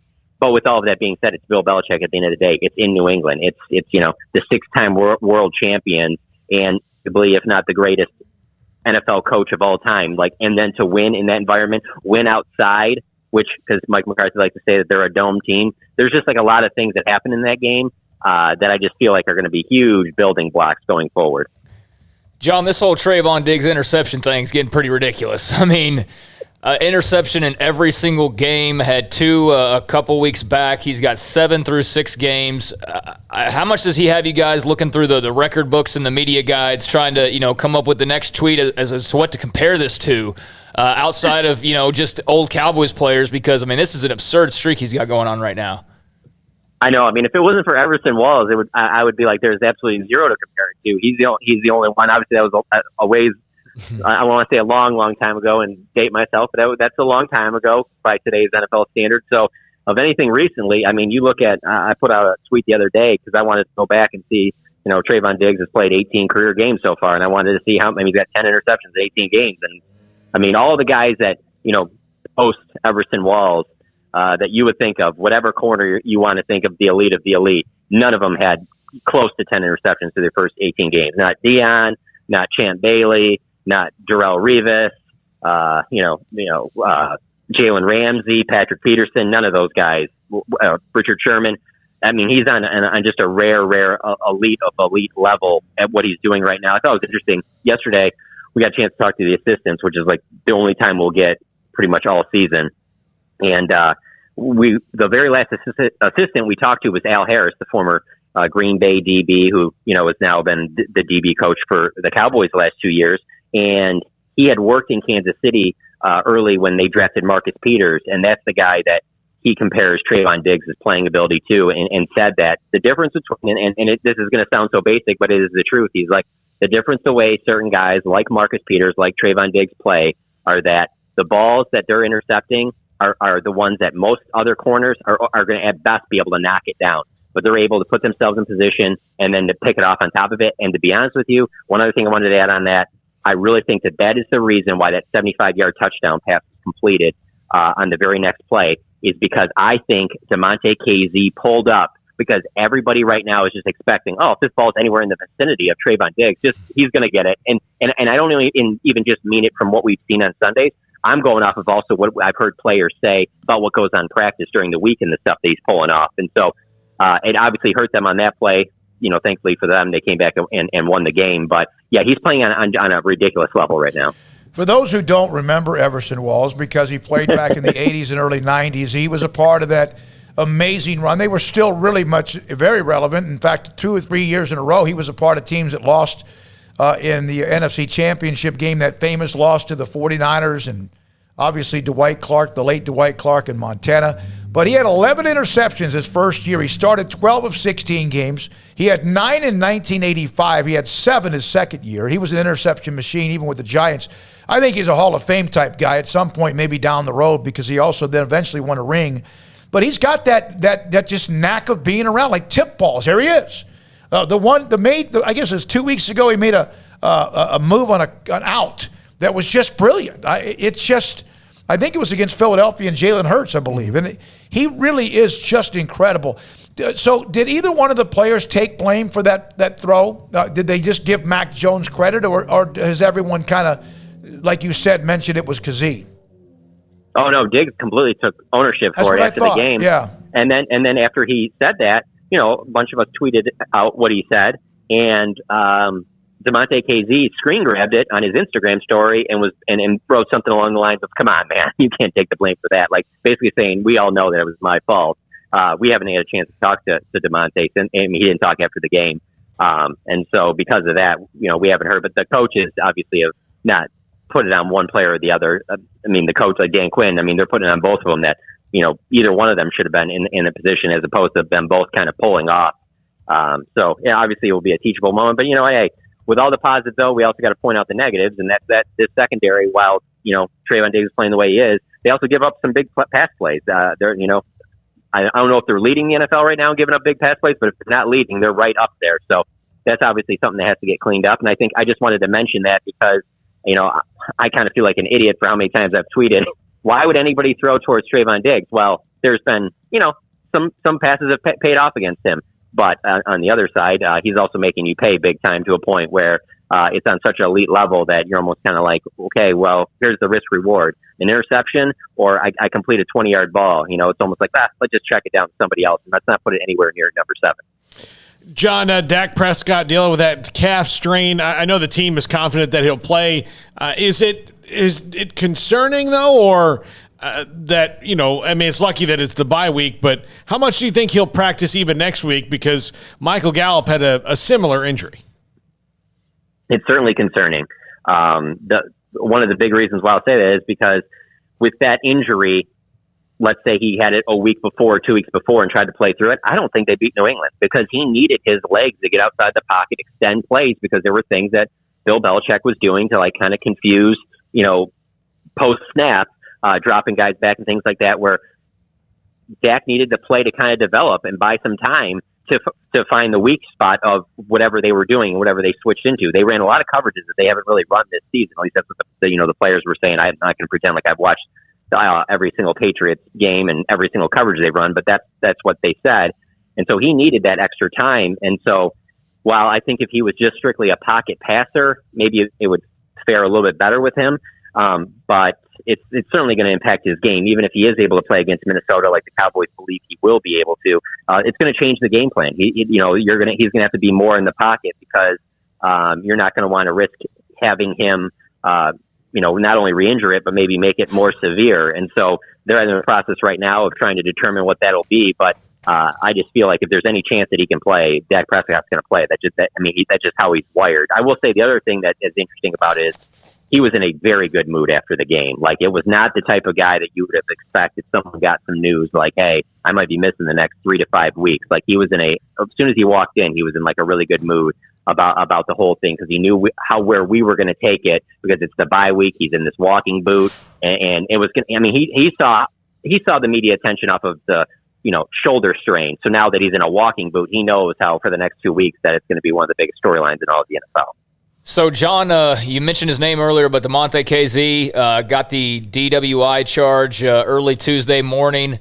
And I know you made mention in your article about what Mike McCarthy had said on Monday, about distractions and whatnot. So just in terms of like the NFL and how they handle these sorts of things, what's the next step for DeMonte KZ, and how does it factor in with the Cowboys? So I don't know that he has any previous, off the field issues or any other previous arrests or anything like that. And for first offenses, I think that the most that a player would get would be a 1-game suspension. But the thing is that it's one of those deals where it's not like it would come down right away. The NFL doesn't usually move quickly on things like that. It could be something where he doesn't have to serve the suspension until maybe next season. I really don't know yet, because as I feel like we've talked about on here about other players that have gotten into some trouble off the field, the NFL kind of rules in their own way. And it's just hard to do apples to apples comparisons, because they don't really hand out punishments that way. And so it's hard to know right now, it all depends on how this gets handled. And, there's been players that have gotten in trouble before. I'm trying to think of a good example off the top of my head. The one would be probably that video that came out, I don't think it was a year ago or the year before. I don't know if you guys remember that Tyrone Crawford in that bar fight. Yeah. And I remember for the longest time, we all sat there kind of like, wonder when something's going to come down from this. Wonder when something's going to come down from this. And nothing ever really did. It kind of just went away. And so, I don't know for sure that he's going to get a suspension or anything like that. But certainly, it doesn't look good for him that, on top of this, that Mike McCarthy's not the only coach talking to his team about this going into the bye week. All the NFL coaches do this. And then to have this the very first day of your bye week, obviously is not a good look to DeMonte KZ. It also shows how fragile things can be with momentum. Right now, Cowboys are, and they are, even if they were 3-4 at this point, they'd still be the talk because of who they are. But they are, no question, they've shown legitimacy. And the difference to me is not just how Dak is playing or the offense, it's that the defense has been able to find ways to create turnovers. A sack fumble, the pick six by Diggs or whatever. They just didn't have that. It's not that they didn't force them, but it just wasn't like this. The number of interceptions is insane. But it's also what I mean by fragile is that Dak gets the calf strain. I mean, what if that would have been something even worse? What if they were playing this week? Kazee, you never know. Maybe it was something where he was just not, that something else could have happened. Isn't that why you don't start printing Super Bowl tickets right now? It absolutely is. I mean, that's just the way that the NFL is, too, because of the fact of, especially with Dallas Cowboys. I mean, you start 5-1, it's a bigger deal than if you're the Cincinnati Bengals or, let's say, the Detroit Lions starting 5-1.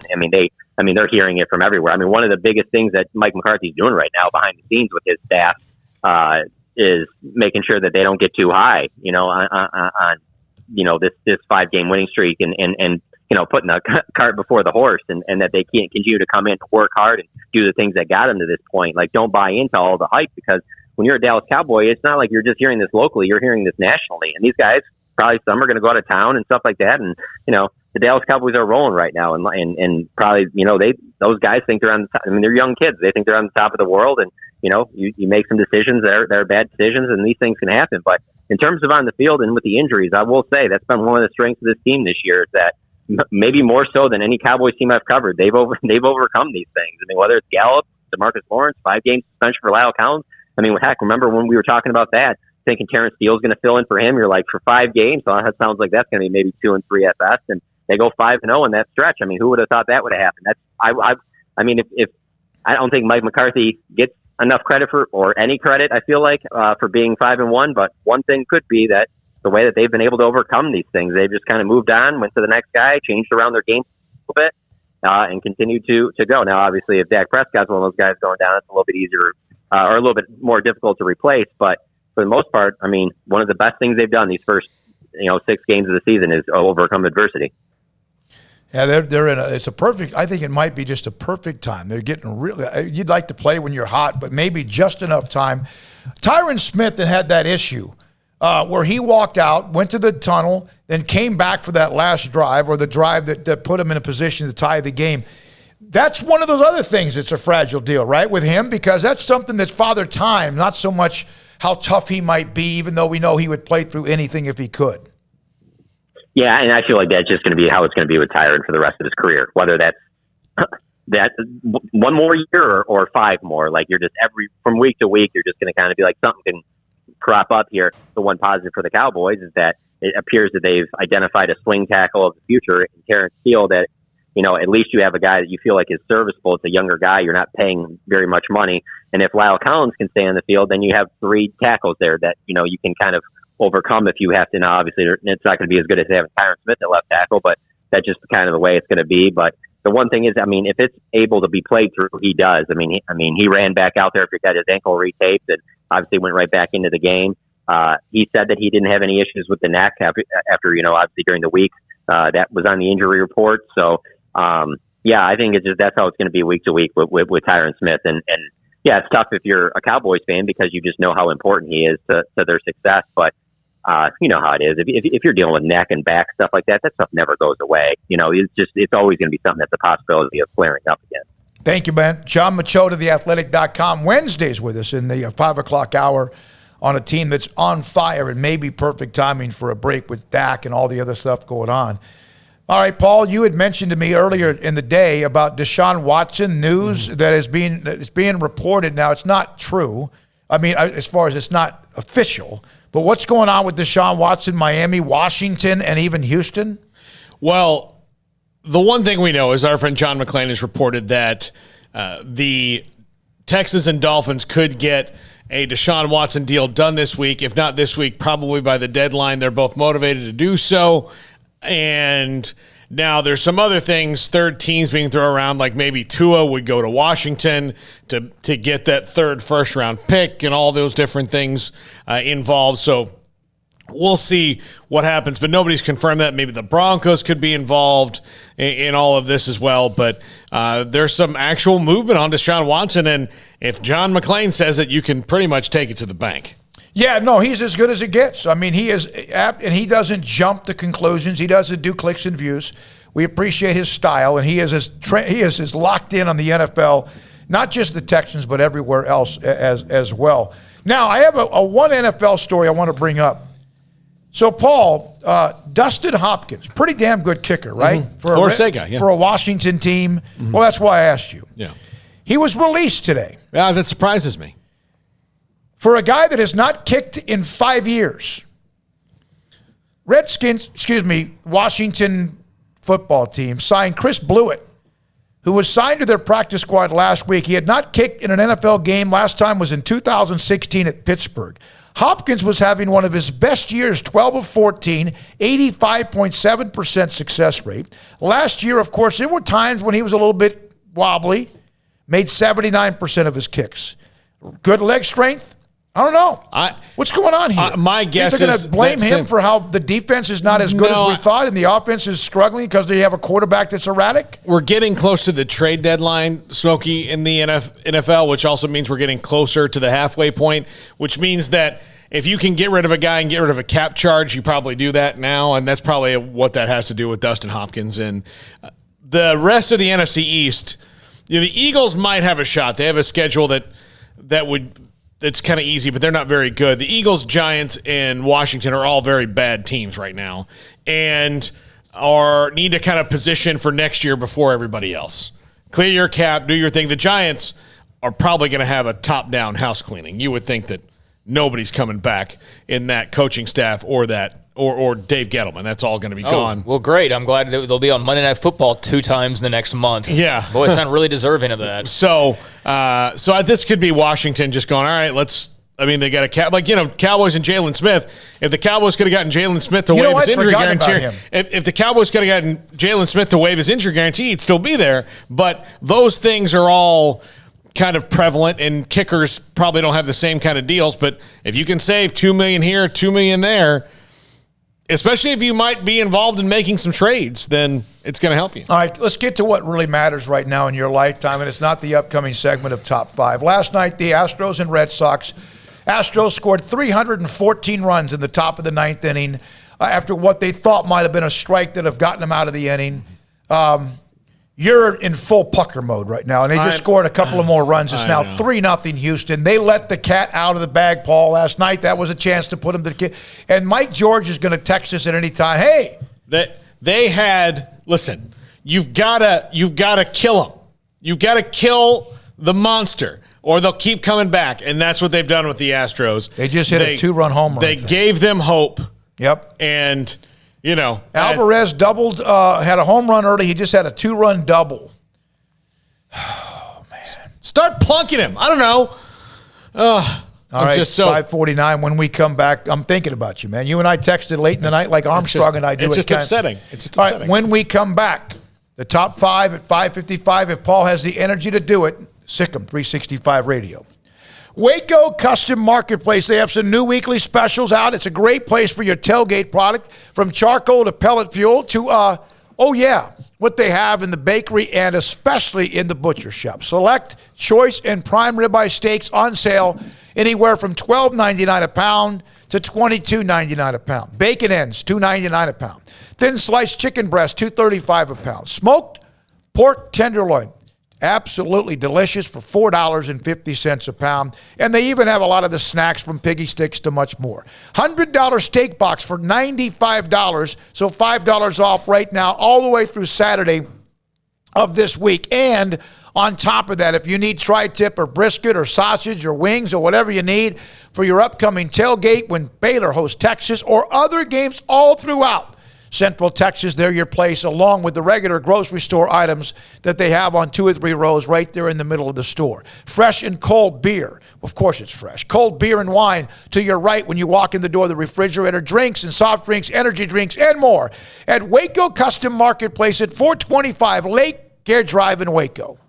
It's time for some high school football. Berg Colgan Ford proudly celebrates the Panthers, Cadets, Lions, and all the Central Texas football teams as they march their way through the season and down the field. Hi, I'm Mark Stewart with Berg Colgan Ford. We'd love to show you our Broncos, Raptors, and Mustangs. These vehicles are winners with their sporty options and designs. Nominate who you think deserves the Built Ford Tough Player of the Week at FordPlayerOfTheWeek.com. Visit us anytime at BKFord.com, making buying your next Ford simple at BK Ford.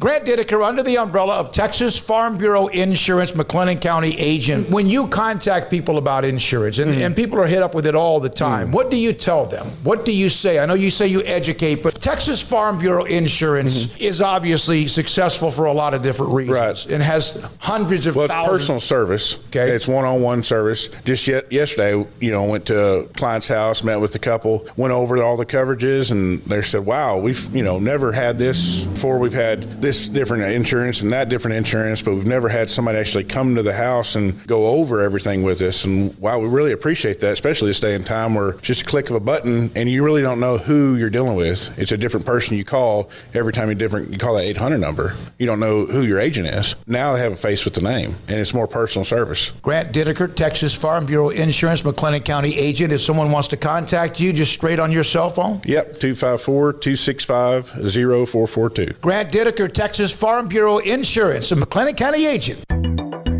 It takes time to reach goals. It's a truth that applies to more than sports. It goes for your financial goals as well. You work hard for your money, and you deserve an investment strategy that lines up with your game plan. And Tom Albers, your Edward Jones financial advisor, can help. If your financial investments aren't putting forth the effort you desire, stop by today for a financial review. Tom Albers, 4301 Lakeshore Drive, 254-776-7605. Edward Jones, member SIPC.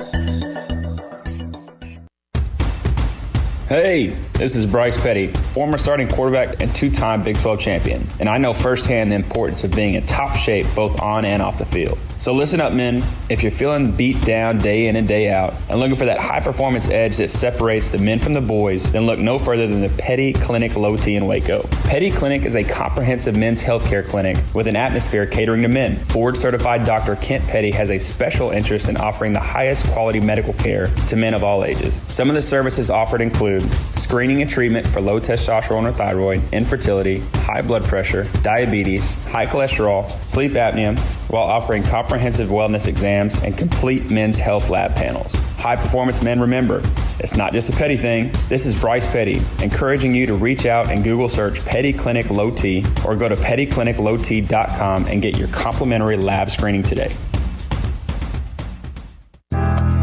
Riverbend Liquor and Wine, Lakeshore Drive at North 19th Street in Waco is a hidden gem. They've got a great selection of spirits, wine, and the most extensive selection of craft beer in Waco in their gorgeous walk-in fridge. And they have an amazing array of high-end bourbons like Pinhook, Weller, Buffalo Trace, Brush Creek, Hotel, Garrison Brothers, Thomas S. Moore, Hooten Young, and Bardstown. Great customer service and a convenient and speedy drive-through window. Riverbend Liquor and Wine. Find out more on Facebook and Instagram. Let Camille Johnson Realtors guide you seamlessly through the process of buying your dream home or selling your current one. Commercial, farm and ranch, or residential, Camille Johnson Realtors can smoothly and successfully lead you through any transaction. With a team of 28 experienced agents who are excited about serving you, Camille Johnson Realtors services the entire greater Waco area. If you're in the market to buy or sell, contact Camille Johnson Realtors, 104 Midway Center in Woodway, or find them online at www.camillejohnson.com. Camille Johnson Realtors, elegant, charming, warm. Welcome home. Welcome back to Sikkim 365 Radio. This is Paul Catalina's Top 5 at 5:55, presented by Champion Salon and Barber. To book your appointment, go to championsalonandbarber.com. If the Red Sox continue losing, I might just have them drown me in the sink while they're washing my hair, but 3-0 now. Top of the 6th. Chris Sale's been run. By the way, but our top 5 continues. They'll live to fight another day. If I break out into tears, guys, you can just wrap the show. I have no sympathy. I'm a Rangers fan. So. Yeah, I was going to say, man, it's like, what? Yeah. You're in the damn ALCS. All right. I picked this top 5 reasons LSU moved on for Coach O. I was going through our chat and some of our texts, and there was this kind of sentiment of like, well, they just won a national championship. What does that tell the next coach? So I wanted to give the actual reasons from 5 to 1. These are actually ranked as the importance of why he was let go at LSU. It's not as cut and dry as everybody seems to think. Number 5, this is the 5th most important reason that they let Coach O go, is that they're losing. That's the 5th. There's a lot going on there, and I think that's certainly part of it, guys, but it's the 5th to show you how this goes. All right, I want to see the others, but that, to me, would obviously always be higher, but I know it's been a mess. Number 4, and this should be higher, but based on the way we see things around the country, the Title IX investigation is 4th. This is a serious thing, and universities mostly take it seriously, but again, if he was winning, this would be less important. I don't think this. I mean, I think this had something to do with it, but I don't think it had something to do with it as an extra reason. Yeah, like you gave them something else to add on. They weren't going to fire him just due to a Title IX investigation. Absolutely not. Not LSU. So, I mean, barring them finding some like super smoking gun, like a bazooka smoking with just like thing after thing after thing, but. I mean, that Title IX investigation, that just was like an extra can of gasoline on the fire they had already started. Yeah. Number 3, bad coaching hires. After Joe Brady and Dave Aranda left, he did not replace them well. And, it's hard to replace guys that are that good. I mean, you don't just go to the, excellent, coaching store and guys who are ready to go. And sometimes it's just not a fit. You might have hired coaches that could be a fit somewhere else, but Bo Pelini was a disaster for a year. So far, it hasn't been great for what's going on there on either side of the ball. And that's a huge thing. When you lose great assistants and you don't replace them with great assistants, there's no leeway from that staff and others that were sprinkled throughout that staff. But yeah, I mean, certainly not being able to turn around and get close to the same thing that you were getting during that championship run has played a role, and equally offensively and defensively with Brady and Aranda. Yeah. Number 2, they have a broken culture there. I mean, it's just not the same, and that starts with him. There's just something going on with the players and everything else, and it's not. There's no cohesiveness anymore. All right, I'm not in that LSU locker room, but I just don't think he's that good of a football coach. Yeah. I think he's a fun guy to have as like the image of the program. I think he. Although we're hearing more about the players not exactly seeing eye to eye with some stuff or the way things were going, but he's not a guy I would have hired for culture. If I'm going culture, Matt Rule made sense. Dave Aranda makes sense, but Ed Orgeron, I mean, I'm not saying it disrespectfully, the guy, but that's not who I think of when I think of a winning championship culture, so to speak. But, figurehead, fun guy, media lovable, all that. Yeah, he was all those things, but the things you're mentioning here, wasn't taking care of the business off the field, wasn't making good hires to replace those who left. Culture's not good. So, yeah, I mean, we're seeing very clearly, and then, losing games, too, more than you typically lose is also something. So, yeah, it's all adding up. Yeah, and number 1, this is kind of encompasses all of it, but this is a lack of accountability when pressed on these issues. Look, the way he responded to how do you replace Dave Aranda was basically like, things are going to be better. Really?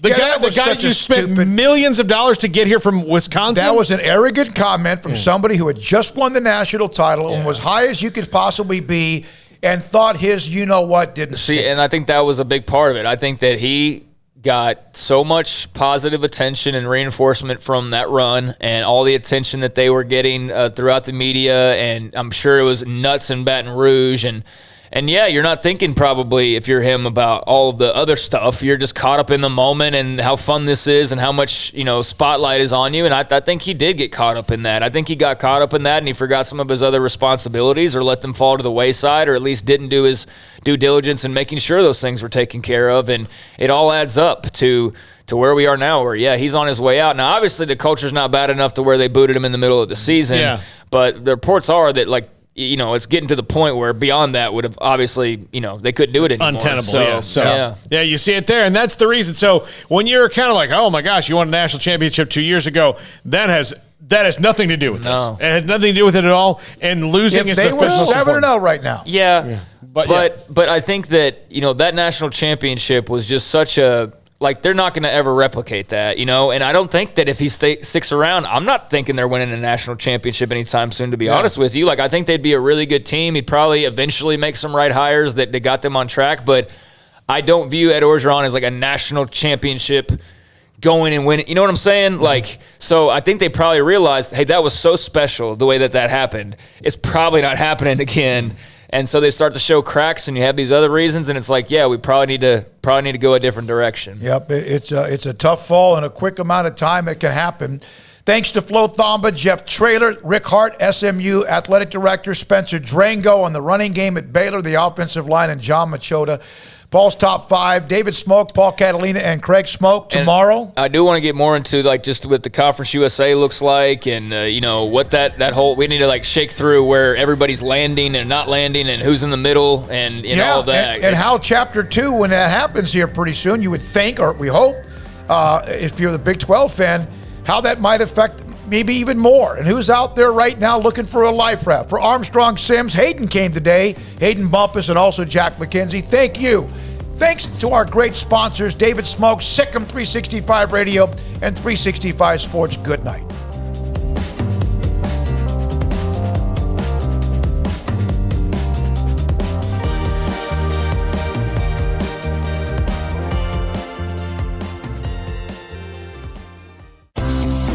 Ideal MRI is a small family business right here in Central Texas. We're open to support you while lowering the cost of healthcare bills. When you need an MRI, ask your doctor for an Ideal MRI. Visit us at idealmri.com or call us at 833-IDEAL-MRI.